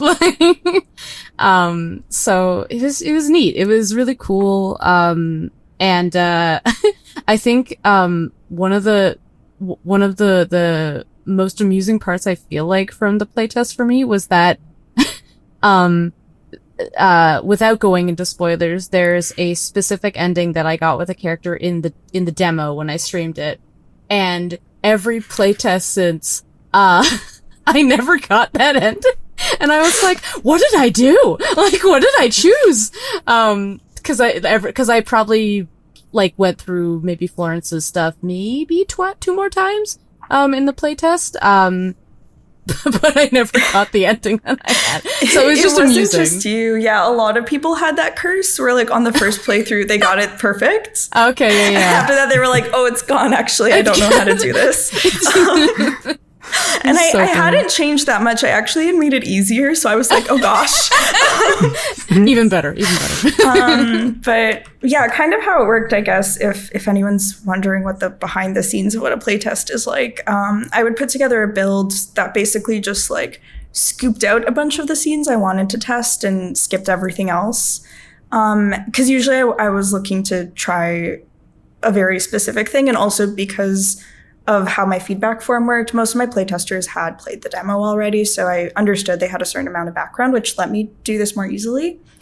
And then we would hop on a call. I also had some people do it asynchronously, so they just took notes or recorded themselves playing it. But for most people, we hopped on a call, and then I very awkwardly said nothing and just like took notes and tried not to interrupt as much as possible. And then at the end, we would spend like 30 minutes or like, I would say like 20 minutes to 40 minutes, like going through all of my questions that I had been keeping track of. But yeah, it was very helpful, because even sometimes when people were just playing things normally, I was like, oh, that's a bug. Like, they didn't know, but I did. Yeah. But all of the playtesters also had like incredible like insights, ideas, actually found game bugs that I needed to fix. So it was hugely useful, and if you saw in the credits, there's quite a long list of people who helped out with the playtesting, and I'm very grateful for all of them. Oh, of course. I saw mine and Corwin's names, and I was like, yay. Like, I pointed it out, I was like, it's me. Speaking of bugs, I wanted to bring up one bug that we encountered. I think two of us encountered Only, it. not me. Yeah. No, it was Lloyd that encountered it as well. And it was the same bug in the same place. And I think it was either right before Celine or right after Celine towards the end of the game. And when Nibbles comes out of his cage, when you go into the next scene to go to work in the next day, Nibbles stays there on screen with you. Oh. And it's very cute. He followed you to work. He follows you to work, yeah. Do you remember what scene it was? Okay, wait, we can talk about it. I have a after screenshot. also. We have a similar screenshot. Yeah, we can. Thank you. We can Send it along. I mean, it's a cute bug. I don't think anyone who gets it is ever going to complain because it's adorable. Oh, yeah, no. And this isn't me. This isn't even a complaint. I just was like, this is really adorable. Everyone needs to know this happened. Yeah. I wish Nibbles you could is just take hot. Nibbles to work. I did know. Sorry. After I had sent you the build, I think I did a run through with Nez, and I noticed. I don't even know if it was in the same spot. There's like so many places where I realized I forgot to turn Nibbles off. Oh no. Poor Nibbles. He shouldn't be turned off. Baby. Well, yeah, it's mostly though like when you take her out on the carpet, which isn't an issue because it's just like, oh, she's there when you come home and it's like whatever. Yeah. But if she followed you to work, that's not good. Yeah, and it didn't happen for me. So it was I like basically we had our Discord chat. We shared the screenshot, and I was like, "That's adorable." Mm-hmm. I think Ekamy was sad she missed out. Actually, I was like, "Wow, you both did, and I didn't." Take Did your pet Nibbles to like work day. stay there the rest of the scene?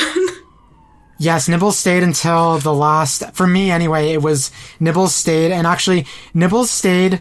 This showed up in multiple times in the same place in multiple playthroughs. Okay. But Nibbles stayed until Nibbles came out of her cage again at the end of that day. And then when I went to work the day after, then Nibbles disappeared again. Nibbles did not follow me to work I 2 put days in her a away row. properly there. Nibbles. Aw. Also, can I just say that too much of a good thing. Yeah. I was just gonna say, I also, I so love the name Nibbles Dandelions. I said it when I streamed, too. I was like, this is the cutest name for a pet I've ever heard. Thanks. Yeah, that was Nez and I on Google going best rabbit names. And then I was writing them out in a list, and I had Nibbles and then a bunch of them and then dandelions, and I was looking at the list and I was like, wait a second. Wait just 1 second. There it is. I'm picturing Charlie Day at the whiteboard with all the Yeah. I've Nez, got this it. is why the best name is Nibbles Dandelions. So I know putting Nibbles away might have been difficult, but was there Okay, we're putting Nibbles away now too. right, exactly. But was there anything that was difficult for you to write? This might get into spoilers territory, so feel free to answer however you like. But certain interactions are a little more heavier than others. There's some parts where you can get the characters to really dislike what you do as a player. I was just curious, was there any parts that were difficult to write? Yeah, I feel like the answer is probably a bit surprising. But the hardest scenes for me to write were the scenes of Jen at home, just kind of doing at home things. Oh. Because any scene where you have another character to bounce off of, I always really enjoy writing conversation. I always know what everyone's thinking in the scene, what's going on. Jen at home, I was like, okay, the days can't feel too repetitive between each other, and they also can't feel too monotonous, and you have to have a good relationship with your bunny, and it has to feel realistic, but it also can't feel repetitive or boring. And I'm just sitting there kind of knocking out variations on the same scene and worried that they're too similar. So it was very I guess difficult in that way.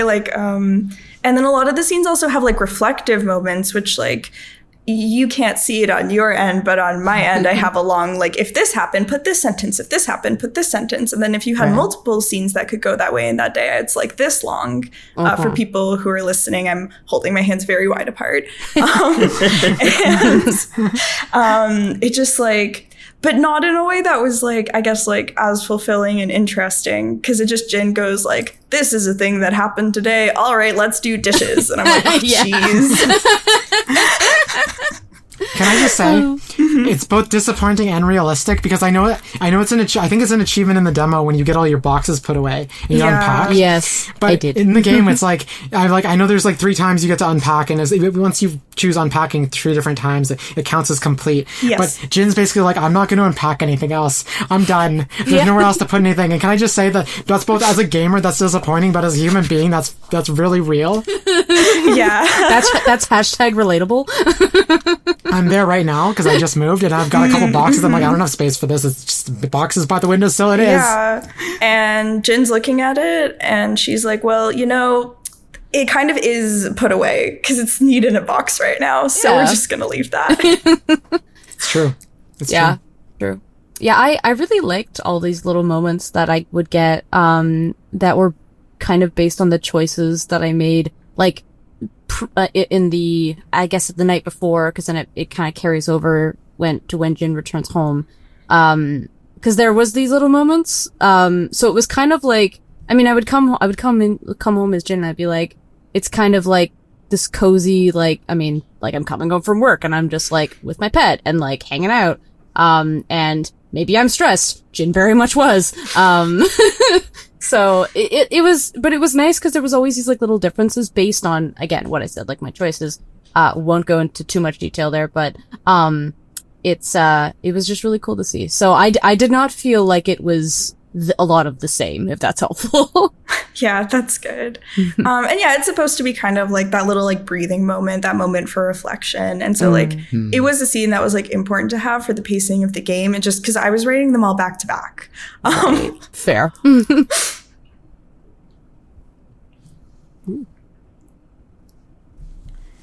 So I guess I want to kind of ask a fun question for everyone now. And Andy, we will start with you, but if you don't have an answer right away or you want to think about it, one of us can go first, but I'm curious. Sure.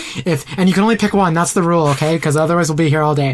If you can pick one body mod from the game to have in real life, which one would you pick and why? And if the why is too personal, you don't have to say, but I think it's fun to pick a body mod and say why. We're going to go around the room in circles and we're going to say our names and introduce ourselves. The whole should be... No, I'm kidding. Yeah, no, I'm happy going first. I actually have thought about this a bit. A lot of them like seem fun, but then when I think about them for a while, I'm like, this would have negative repercussions on either my mental health or physical health. So possibly a more boring answer, but I do have tattoos, and animated tattoo I think would be really fun. Yeah, that's cool. Skin gif.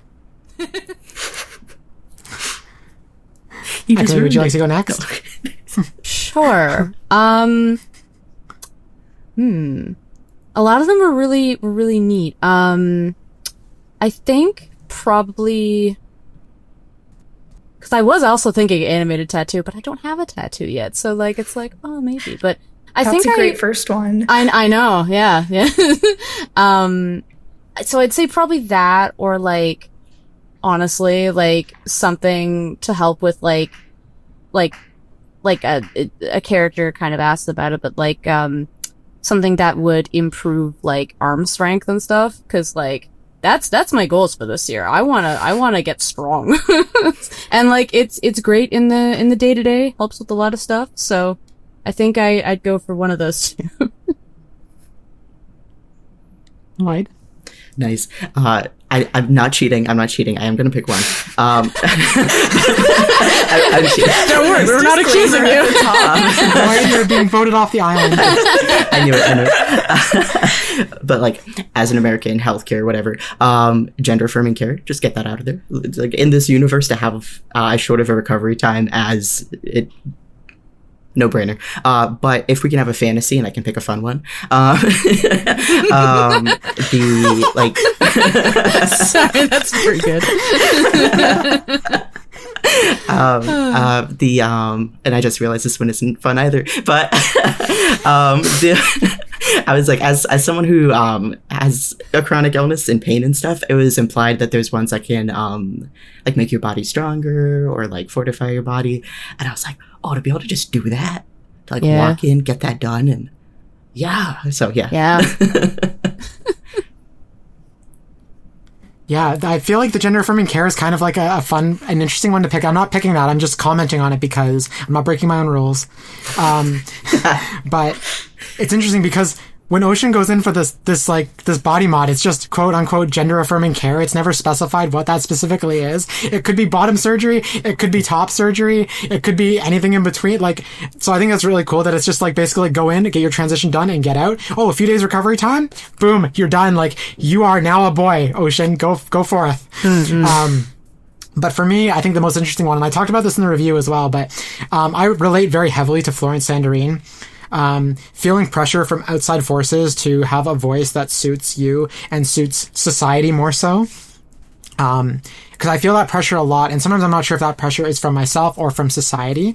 But I think if there was a way to because there's a lot of surgeries I would get that if I was just affordable or like quick or painless. So I think like one of the riskier surgeries is definitely like any kind of vocal feminization surgery. So if there's like just like a chip they could put in my throat to like change my voice, I think that'd be super cool because then I could avoid being misgendered by assholes on the street. That'd be great. But I've also gotten a lot of compliments on my voice on the podcast, and I'm not trying to I'm not fishing for compliments here, but I do really think that I think that would be my choice, is that would be both my fun one and my serious one all wrapped into one, because I understood Florence's struggle very heavily, although she had more direct forces kind of opposing her than I do, but yeah, that's my answer. Okay, Lloyd, you had a very funny response to something in the Discord, yes. And I thought it was hysterical because I completely agree, and I'm sure Andy and Ekamy do as well, but I'm curious if you want to prompt Andy with this funny response / question. No, yeah, of course. I had a lot of strong reactions, so I hope I'm picking the right one. But the one that I think you're talking about is, why are the most morally conflicting clients the most lucrative? Why? Yeah, first of all, Andy, how dare you? Yeah. I mean, unfortunately, that makes the game interesting and fun. That is the best answer. That is game design. Yeah, sorry. All right, next question. Yeah. Yeah, it was pretty wild to go to experience that, and I kind of got like it was cool to play through it fully after having play tested a bit, and because part of me was like, I play tested this and I said I did recommend the procedure, but maybe I should not, and then or maybe I shouldn't, because I mean there are characters where I'm like, oh yeah, no, I don't want to recommend the procedure, and I will. I think in one of the playtests I got her really mad at me, and I was like, I never want that to happen again. But, I know exactly what you're talking about. But there was moments where I'm like, oh, but if I do recommend it, that's a lot of money for me, right? So it was really interesting to re-experience that. Mm-hmm. So yeah, I guess. Sorry, no, go ahead. I was just going to say, when you're making a game about difficult moral dilemmas, if they're not difficult. It's true. Oh, can I? But yeah, go ahead. Yeah. No, sorry. I was just, I was going to fill the silence with, but Lloyd, if you have something to say, sorry, my job is not needed if someone has something to say. Speaking of difficult moral dilemmas, this game kept tapping into things, where, not a lot of people are strangers to financial instability, or needing to work to survive, or certain things like that, or at least I'm not. So one of the things that kept adding to moral dilemma was that Nibbles is a bunny. Nibbles is a small pet. The amount of money required to save your pet is a lot, and it kept crossing my mind that the implication is that there's an unspoken choice here. If this was a child, the moral dilemma has a different flavor. So I wanted to ask you how that was. Nibbles always a bunny? How did that sort of go for you? Yeah, I can answer that. I just think I hear my dog at the door, so I'm gonna let her in real quick because I'm worried she'll start barking. Yeah, no problem. Quick break. Sorry, I laughed when you said Nibbles is a bunny. My brain was in laughter mode. I also was like, it's just the lead up to the question because it's funny, right? It's a statement. Yeah. It was I laughed and I heard the rest of the question. I was like, shit. Yeah, so I was actually looking back at like how we came up with everything earlier today, so I'm ready for this one. So in my initial pitch of the idea to Nez, there was no like rabbit or anything. It was just you kind of like struggling to like make ends meet. And as we were fleshing out the idea, I realized, at least for me personally, it's a lot easier to sacrifice myself than sacrifice someone I love. Mm-hmm. And then it was just really a question of like how heavy the game was going to be. Cause like we wanted things to feel dire, but the direness of like a family member, like, is a little bit different. Like I do have like such a strong and deep love for my pets. And like, if anything happened to them, I probably would be upset the same way. But like for an average player, the way that you would connect with an imaginary animal is different than how you would connect with an imaginary family member. And like, there is still a lot of like the game isn't 100% anxiety. There is a lot of like warmth and like connection to be found in the game, and like it's hard to let yourself experience that, I think, if the weight in the back of your mind is like that big. So we were like, person is a little too much, let's go with a pet, because we went from pet to person and then basically back to pet is kind of how it happened. So originally there was no one, and now we have a Nibbles. I want to change subjects a little bit. So we haven't really talked too much about the setting. We've kind of talked about the implications of the setting, and like, Lloyd, while you were talking about like a pet versus like a human or like a child that you're saving, I was thinking about like healthcare and stuff like that, because yeah, if it had been a human and you had to like spend money out of pocket, it would have placed the game located in a different country for me. But because the game was developed partially in Toronto, I'm curious, like, is this underground city what's left of Toronto?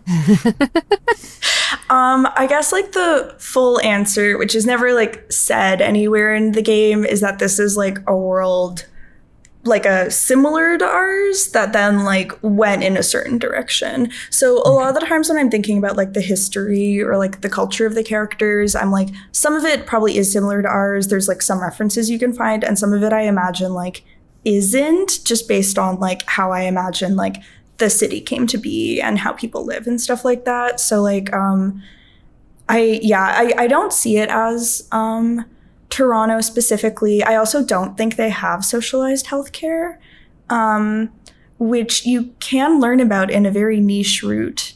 But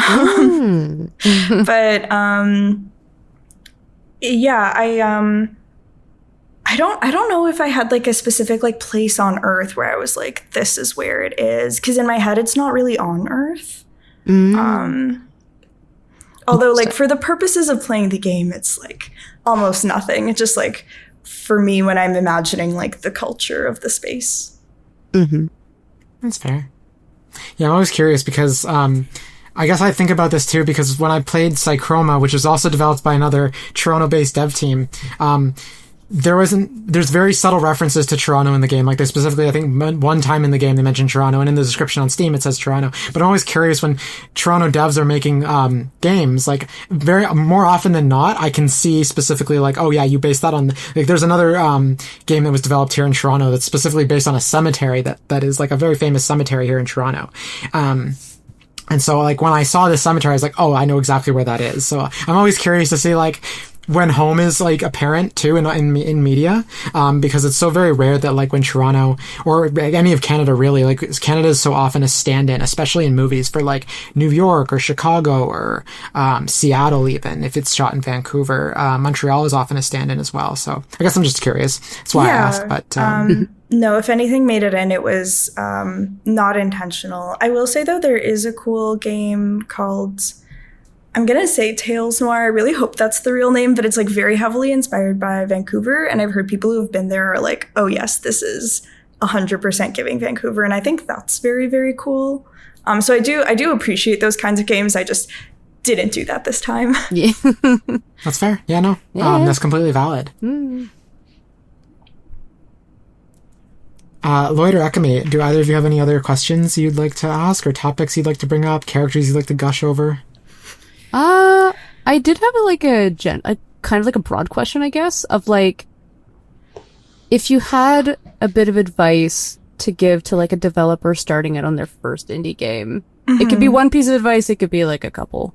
Would you what would you, I guess, recommend? Yeah, I guess I have like a few main things. I guess first off, I'd say everything is marketing. Like the game you decide to make is a marketing decision. I feel like a lot of people like kind of leave marketing for the end or as an afterthought. It really is, I think, something you need to think about from day one if you genuinely want to make this a profitable thing that you're selling to people.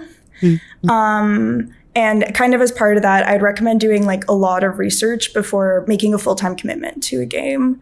I feel like a lot of people will start a game and they're like, this is a really fun game. I'm really excited about it. I have great like playtest feedback, without doing market research and realizing that those types of games generally like don't sell that well. Yeah, I recently started making this game about bugs that's really difficult, like a side-scrolling platformer, and I found out that they just released the best-selling indie game of all time today that's exactly the same thing. Yeah. And like, oh gosh, yeah, that game was coming out today, right? Happy 6-song release day to all those who celebrate. To all those who celebrate.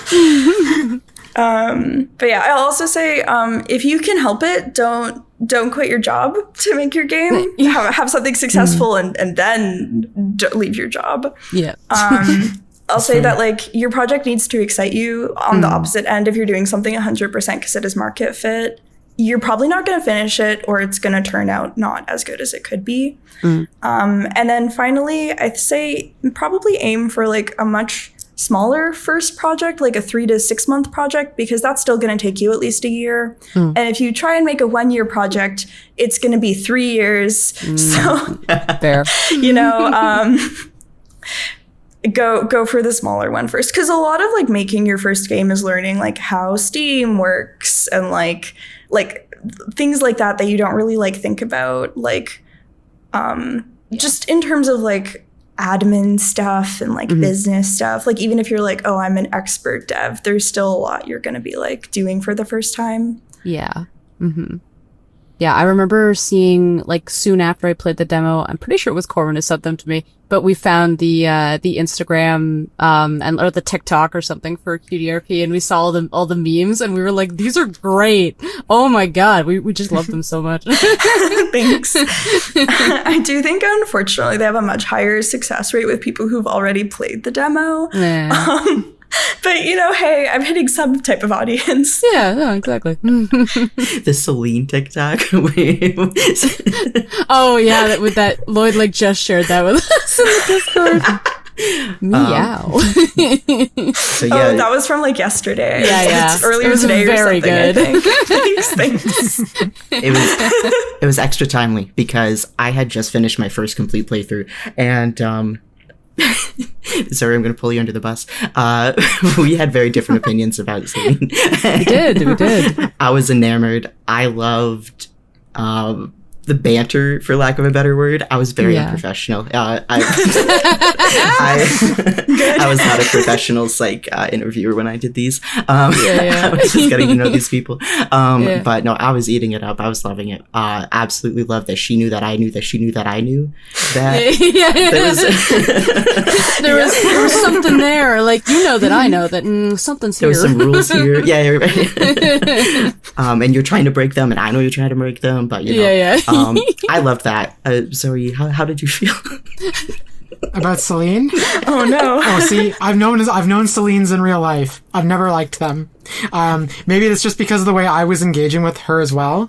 Is that like she can smell bullshit, but I feel like she smells bullshit where there isn't any. Like I've known a few people like that in real life, and so. Yeah, I just didn't vibe with her. I was just kind of like, everything seemed very snarky, and all my responses were like, give snark back, and I was like, I don't want to give snark back. I don't want to enable this person any more than it needs to be enabled. Every opportunity, I was like, snark back, let's go, yes. I love you. It was so funny. I really like them. I guess for that scene, like, I think if you try and behave like super professionally, or you like really try and like argue with them and like disagree very hard. Like, those are the only times it could, like, not go great. So I do think that. Yeah. You did stumble into one of those. I think it's just another testament to how well these characters are written, that, like, this felt like a real person I already knew, and I already, like, had these preconceived notions about how I should engage with them, professionally or not professionally, in Lloyd's case.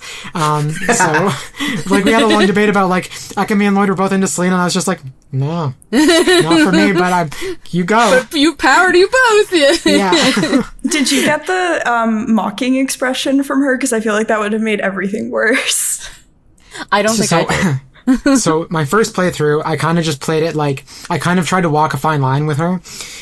Just trying to, like, their pronouns are they, she, correct? I just want to confirm that. Yep. I tried to walk a fine line, so there's a bit of snark, a bit of, like, professionalism, and I feel like I, like, leaned too heavy one way or the other whenever I was giving an answer. But the second time I played through, I specifically played through again so I could get Florence Sandarine to not do the surgery, not do the body mod. And so once that was done, I kind of played through and made all opposite choices. And I really, really, really pissed Selena off in that playthrough. They did not like me. I even said, like, they were like, you're going to upsell me at the end. And I was like, no. And then I upsold her. She was like, well, yeah, I knew you were going to do this, but I told you. Yeah, she points it out to you. If you do it the other way, though, she's like, wow, you didn't? Oh, interesting. Like, okay. if you say that you're not going to, and then you don't, she's like, oh, wow, really? Interesting. Yeah, because I remember in my playtest, like, that, I think they're, like, when I was specifically playing her section, I remember you asked a question, and you're like, oh, like, so why did you not choose to upsell? And I was like, because I said I wouldn't. I don't want to make her mad. Yeah, actually, make Baron mad. Who knows? Yeah, we got off the call for that playtest, and I wrote that in immediately. I was like, Celine should reward you. I love that. I'm just remembering every time Baron had a check-in with me, he was happy with me. I did not Nice play job. this as a good person. Speaking of Baron, though, when Baron's, like, happy, he's like really pissed off that Florence didn't get the surgery. Yeah. But also he's like, but I guess you did the right thing, so I can't hate you. And the reason he doesn't fire me at the end is because he's like, oh, Soul vouched for you, so make sure you go thank that person for me, please. And it's very interesting because Soul will do different things depending on what you do and what word gets back to the clinic. And, like, the way the characters, if you don't give them what they want, come back into the clinic and either shit on you or they call Baron, and, like, Baron comes to you and is like, you fucked up. Oh, wow. Fucked up, Aaron. Poor Jen. Poor Jen. And then I don't think maybe I didn't clock this at the beginning, but then, and this is a bit of a spoiler, but, like, at the end you find out you're on probation, and, like, your job is on the line, and I'm just like, oh, this is because I didn't already have enough stress. Now there's more of it. Yeah. So I think when I play tested, I remember Baron being pissed at me. I was like, oh, I'm so sorry. Like, I didn't recommend. But, when I played through the game fully, and I remember getting to Florence's, and I didn't recommend the procedure. I did get a slightly better ending. She still came in, I should say, like, spoiler territory, but she still came in for the procedure. There is an ending where she won't come in, like, if you, like, and that's the one that I got in the demo, and I've never gotten it again. But oh, no. I definitely didn't save Scum to get that ending. Yeah, no, literally, right? Yeah. And so I remember, like, I got a little bit more, just, like, more conversation, more in depth, and I'm like, okay, like, I feel a little bit better than, as compared to, like, the really short runs that I did. But I remember when Baron came in and he was like, why didn't you sell the muds? And I was like, well, I didn't think it was, or something. I think I had an answer about bodily autonomy, and he was like, you know what, you're right. I'm like, oh my god, really? Okay. Like, I literally thought he was just gonna be pissed, and that was it.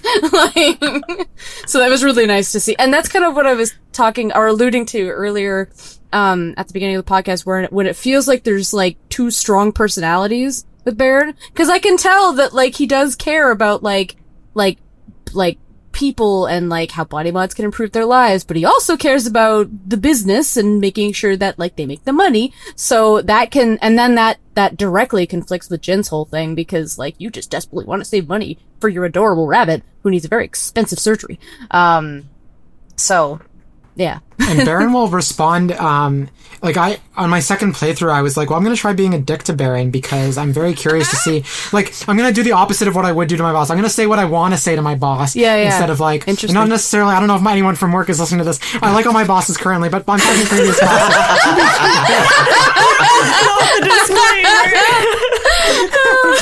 But I tried saying like everything I wouldn't normally say in real life to Baron. And sometimes he was like, shut up. But then there was a couple times when he responded, he was like, oh, you know what? I respect you more. Yeah. And I was like, oh, maybe I should stand up for myself more. But then you do the second, like immediately after that again, and he's like, fuck off. Like, how dare you oppose me? So, I did like that it wasn't always the expected reaction from him. Yeah, the ones where he like won't push back are ones where like he sees you as being in the right if he like thinks about it for another minute. But it just like, I guess for like me, because I'm writing him, he seems very consistent. The thing you have to keep in mind is that he lives in a very like delusion-filled world. Yes. Right. Yeah. And so because of that, everything's consistent because he just isn't perceiving reality. Right. He's just a But I think in the mock interview, there's one where he like gloats a bit, where he like asks you to do something differently, and then if you do it, he's like, "Oh, that wasn't that hard," and you could be like, "That was unnecessary," and he's like, "Oh, you're right, I wasn't behaving professionally." But in other times when he's just correcting you, he's like, "No, I'm your boss." Yeah. Interesting. Well, since we're in spoiler territory, I guess I do have a couple questions here that are kind of spoilery and kind of like future related. So I guess the first one I want to talk about, I guess, is the ending. I'm going to kind of like talk about it here because I specifically wanted to play through and get two different endings, and I was actually worried on my first playthrough that I was worried that I wasn't going to be able to save Nibbles. On my second playthrough, I was specifically doing everything in my power to not make any money. And I still was. And then I helped Florence, and then there was even like, and again, this is a huge spoiler, but like, if you get Florence to not go in for the surgery, for the body mod, I keep saying surgery because for me, that's how my brain works, but for the body mod. Surgery, yeah. A very good one, but, and quick and painless, but, if you actually get her to realize that she doesn't need the surgery, she comes back in and she says, well, what can I do for you in return? And you kind of say, like, if you're honest with her, you can say, well, like, my rabbit is dying. And she goes, oh, well, what's the name of your vet? And you tell her, and she's like, okay, I'll see you later. Like, I'm going to make this right. And when you get home, the vet calls you and says, hey, guess what? We've knocked $3,000 off your surgery to a very generous donation for everyone in our clinic. So for congrats. a year, That's so nice. Aw.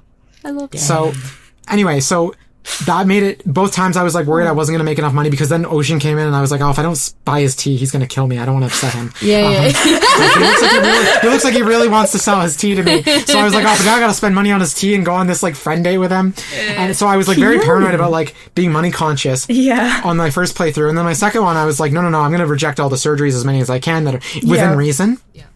And so, but anyway, all that is to say is both times I was worried about the money thing not working out at the end. But the first time I saved Nibbles. Great. Yeah. You gotta, you save Nibbles, it's happy. Me too. Life goes, that was the ending I got.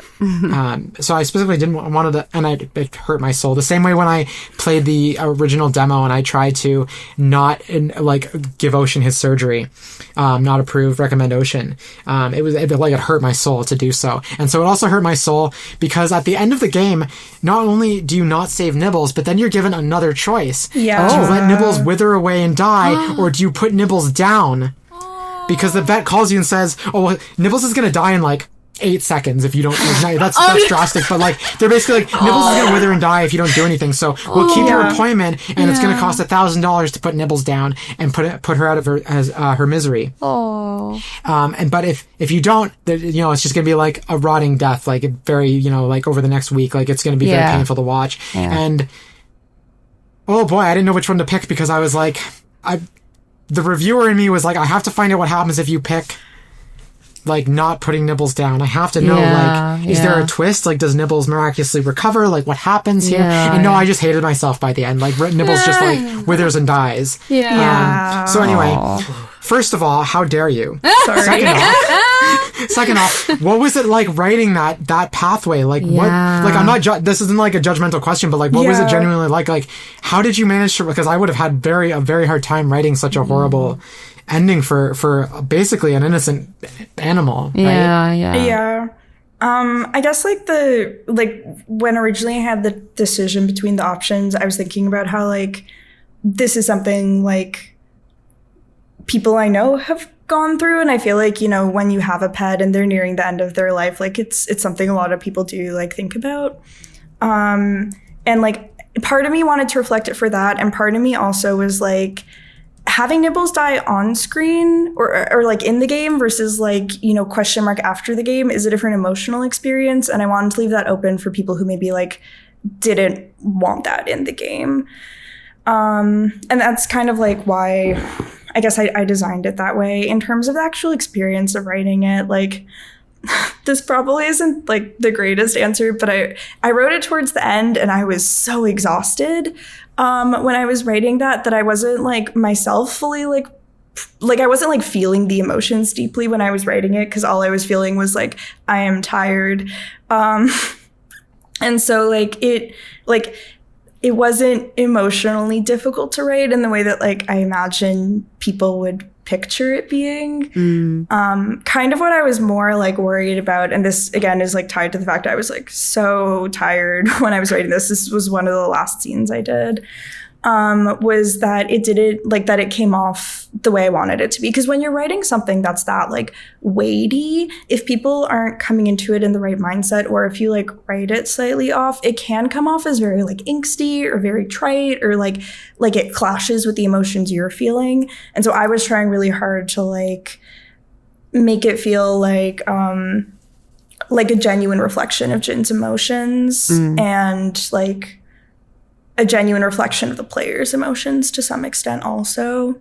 So it was like more challenging, I guess, from the technical standpoint of like getting the prose down.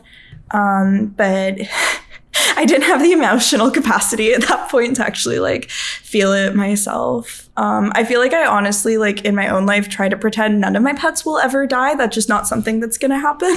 Yeah. And I continue to do that while writing this game. What's your secret to that? Because I stress about that literally every day. I'm like, oh God, oh no, there's like, what's that bump? I don't know what that is. Oh, my dog ate something on the street. Okay, we're going to be in the vet for the next 5 years. I guess just like really good at being avoided. It's valid. You do what you can, right? Like, I mean, I'm going through some stuff where I'm like, oh, should I get this like skin for my cat because he's got this, but it's not like, but he's like happy as a clam, and you know, it's all these decisions that come around it, right? But ultimately, you're just like, do what you can, what's best for you and your pet. So, yeah. My advice to all pet owners is don't go to the subreddit specific to your pet, because all you're going to see are doom and gloom posts like, oh, my pet did this thing and now like it's all over, and you're like, oh God, what if my pet does that thing now? And then for the next, anyway, just don't do that. It's like when you Google your symptoms in WebMD and you're like, well, I have a slight cough. Oh, I'm dying. Oh, it's cancer, actually. Oh, it's cancer. Yeah. Every time. Yeah, I have Googled my pet symptoms a few times, but luckily it's like they'll have like, oh, it's cancer. And then if you scroll down, it's like, or it's just like, you know, a small allergy. And I'm like, well, actually the symptoms for that one match better. Yeah. So I'm just going to take a second and pretend I didn't read the cancer one. And we're going to pick up some Benadryl and hopefully things will be okay. Yeah. That's fair. Okay, before we jump into, I have one more question, but before we jump into that last question, I just want to ask Ekamy and Lloyd if you have any final thoughts or anything you want to ask before we kind of like move a little bit away from QDRP for this next question. I think I'm good. Cool. Okay, so it's kind of a delicate question, and Andy, feel free to answer this however you like. I'm promise I'm not like looking for any kind of like information you're not willing to share, but I guess I am curious because we were very, very impressed with QDRP. We wish it all the success that it like as much success as it can possibly have. Hopefully, like if it's the next Silk Song, great. We'd be very happy to see that. Hopefully, if you don't rise to the top, you remember true avatars and Yeah. Yeah, it's very good. That says, like, we were so impressed with the game. Like, I guess I'm just curious, like, what the plan is next for Zorkie Studios, because I'm not sure if it's a sequel to QDRP, if it's another visual novel, if it's something different. But basically, I just kind of want to know if, like, is the band staying together to make another game? Because the band is playing some hits right now. Thanks. Yeah, we're gonna try not to. I was gonna say one hit wonder, hoping this is a wonder, but no, not that. No, we've got the band has enough runway for at least one more, I guess, track album. What is this metaphor? It's gonna be a lot smaller in scope in QDRP. We're gonna try and get it out quite a bit faster, but it's actually an adaptation of an interactive fiction game I have for free on my itch.io. We're gonna like expand on it, add some art. It's similarly gonna be like a visual novel-y type thing. This one's gonna have more of like a storybook feel.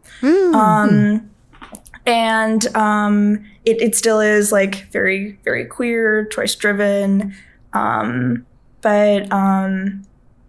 that's kind of what's next up. Hopefully, in the next few months, we'll have like the official announcement to make, because we are hoping to get started on it pretty soon, question mark. I don't know if the filter is gonna not to mute my dog, but that was my dog Olive. She's upset that another dog exists. Relatable. That's really exciting, though. I love that. It is, and I've played a couple that are on the itch.io, so I'm like, oh, I can't wait. So, oh, you might have played it then, but that's exciting. Good. So what you're saying is you're not making Life is Strange 5? If they would hire me, yeah, I would. I want to say something that might be a little out of pocket, and I hope it's not. I don't say it to add pressure, although I'm sure it adds a little bit. But like, I think you made such an amazing game that like, I was just kind of thinking about today, like, what if you guys had like a bigger budget and a bigger team, like the kind of game you guys could make. So I do hope you see success and Zorkie Studios keeps going for forever if possible, because like I think you've made a really wonderful game, a really wonderful queer game. And yeah, I guess I look forward to your next project, whatever it is, because I will be there. It's like that meme. It's like I think it's a soccer meme, like a football meme. It's like I will be there no matter what. On day one. So thank you. That means a lot. Yeah, it was a really special game. I remember like when Corbin introduced it to me, and I was like, well, I'll try it, right? The demo, I was just so floored. I was like, I love this. Oh my god! Like I've played a good number of visual novels. I don't play a ton, but like this one just really stood out to me, and I'm so grateful for the opportunity to like play test and like be on the podcast talking about it. I really enjoyed it, and I hope everyone listening to the podcast checks it out because it's really good. Yeah, I realize, sorry, this is just a bit of a housekeeping for the podcast, but I realize there hasn't been a lot of context for the game in this episode, because we've talked about it so much on the podcast, and there's already an interview to go back and listen to. But like, if you've made it this far and you still haven't played anything from the game, the demo or the full game, I cannot recommend it enough. Mm-hmm. It's a very short game. And I don't say that like to be negative. It's just like it's 2 to 4 hours of gameplay. You can play it as many times as you like and always get something different. But where this game really shines is in the characters, and that's from the writing and the art that Nez did, because like all these characters feel like real people, and they're all like almost every character in this game. And I said this in the review, but like almost every character in the game is queer in some way, which is kind of freaking awesome. There are very few games out there, even queer games, that like where like there's this many queer characters and this many like stories to dig into this in depth, that aren't like a dating sim in some way. And there's like dating sim-ish elements like very loosely in this game, but like this game is just like at its heart is like a game about like late stage capitalism and being queer in the society and just trying to like make your way through it. So if you've heard everything on this podcast about QDRP and you still haven't played it, like you need to go fix that now. I'm judging you hardcore right now. There's a free demo on Steam. You have no excuse, and if you like the demo, go play the full game. because it is amazing. Yeah, the demo's staying up, so you don't need to worry about it like going away. Go play the free demo. Go play the demo, go wishlist. I'll say this: go pay for the full game. Just go play it. Right now, do it. Sorry, Lloyd, I cut you off. No, I was gonna say, and I haven't developed the game, but I hear wishlisting, if you can't spend the money, does a lot for metrics and stuff too. So all the free ways, press all the buttons. Yeah, this game needs to reach a lot of people. And also, too, I don't know if QDRP would fall into this umbrella or not. I doubt it would, but we don't know what's happening with the all the censorship with the payment processors. I know this is grim and this might be jumping the gun a little bit, but I think like with the way things are going globally at this point, you never know when these games might not be available anymore. Buying a game on itch no longer guarantees that you have access to that file, even if you don't have it downloaded. We don't know if Steam will ever revoke that. It could be that the payment processors put their foot down and say, hey, if this game can't be available in any way, download or not.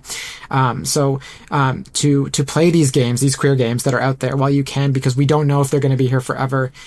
And again, I sincerely hope that this is an issue we never, like, I hope I sound like the like Chicken Little right now and that the sky is falling, but it's really not. Like, if that happens, I've never been happy to be more wrong in my life. But, like, if the window is closing, jump through, I guess. I don't know how that metaphor works, but anyway.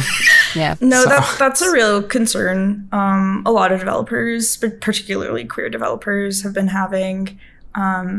But yeah, if anything ever happens, or even if you just like for some reason don't want to give Steam money, you can e-transfer me. I'll send you a DRM free copy of the game. Don't worry, it'll be available somehow. It just might be very underground. Yeah. That's fair. Yeah, and I will. If I forget who I was joking about this with, but if the podcast ever gets taken down, because PayPal has, for every reason they have to go after people on Steam, they could go after people on my podcast hosting platform, which I'm not going to name so people don't know. So the payment processors don't know, but, there's a movie where, I forget what it's called. I actually just saw it recently. Born in Flames, I think it's called, where it's a bunch of queer people that kind of go, and they're also, I think, they're queer as well, I think, but they're also black. And they're basically, they have this like radio show that they're like, they move from studio to studio as they get their like studios shut down. I think at one point they're like broadcasting in a van. I will go mobile if I have to get the word out, the queer word out there. So we'll always be here as well. They'll have to kill me to take down the podcast. So, which means that at least you'll be able to hear about the games here through us. So anyway, I will stop pitching my podcast now to people who are already listening to it. Andy, thank you so much for joining us. Thank you so much for the codes, and your time and just everything. Like, you've been so amazing this year. A big friend of the podcast. So we really appreciate having you on and the friendliness too and everything. Yeah. And thank you so much for inviting me back. Nez and I both really appreciate it, are really grateful, to be able to, I guess, share your platform and reach your audience. It's super great. Thank you so much. Yeah, of course. Always. Any queer dev ever messages me, I've had a couple DMs where people have asked me if they can come on the show, and I've said, and specifically game devs too. I've had people asking to be on the show who aren't game devs or aren't game related at all that want to just be on the show, and I've unfortunately had to turn them down. But if you're a game dev, if you're in games somewhere and you're queer, I want you on the show. I mean what I say at the end of every episode. Your voice deserves to be heard. I'm here to platform queer games. So, but anyway, I'm gonna keep rambling about the podcast if I'm not shut up. So. Andy, if you haven't dropped out there, I saw that your video froze for a second. Where can people find QDRP? Where can people find you? Where can people find Nez? Where can people find Zorkie Studios? Where should we follow you? Yeah, Quality Dreams Reasonably Priced is available, the full version on Steam, and it will be on itch.io as well. We have a newsletter that's probably the best place if you want the most up-to-date news. We consider that our secret club. You get behind the scenes content, you get first crack at playtesting. We've been doing special newsletter exclusive emails this week as we've been nearing launch. So that's where all the cool kids are. Please join our newsletter. Heck yeah. And then if you don't want to do that, on the more traditional social media we're on is Blue Sky, YouTube, and TikTok. All of them are Zorkie Studios. I am sometimes good at posting there, but the most consistent place is the newsletter. That's fair. Newsletters are good. If we ever get signups on our website for travelers, we'll also have them as well. Okay, I'm done pitching the podcast. I'm sorry, I keep taking the spotlight. Zorkie is spelled Zorkie, by the way. For anyone who, and it's also going to be down in the show notes, so you'll be able to find that there. But I think we've hit our time for today. But again, Andy, thank you so much. Like it's a pleasure to play through the game. I really am looking forward to what you're doing next. And if I may pitch you for a second about your own games, I hope there's something in the tank after that game. Like I hope you just keep going forever, because I mean that I'll be there no matter what, day one. So thank you. I really appreciate that. Thanks, True Avatars, for joining me for another episode of your Queer Video Game Podcast. If you've made it this far into the episode, I really appreciate you taking the time to support queer-made content. If you want to support the show, it would be really great if you could leave a rating, review, or comment on your preferred podcast platform. I welcome you to check out the website, trueavatarspodcast.com, all one word. That's trueavatarspodcast.com. You can also find the show on Blue Sky, Threads, and YouTube under the handle @TrueAvatars, all one word, and on Instagram under True Avatars. Importantly, if you or anyone you know is queer and involved with video games in some way, please don't be shy. I would love to hear from more queer voices in video games. Your voice is unique and valid and worth sharing with the world. And if you don't want to be on the show or know anyone who's interested, but you know about a cool queer video game or a games industry story that's queer related, please let me know. The show's official email is trueavatars.podcast@gmail.com. That's trueavatars.podcast@gmail.com. You can also feel free to reach out via the website or the aforementioned social media pages. Things are tough out there, and queer people need to stick together when we can. Bye, True Avatars. Thank you so much for listening, and I look forward to speaking with you all again next week. Take care and stay safe.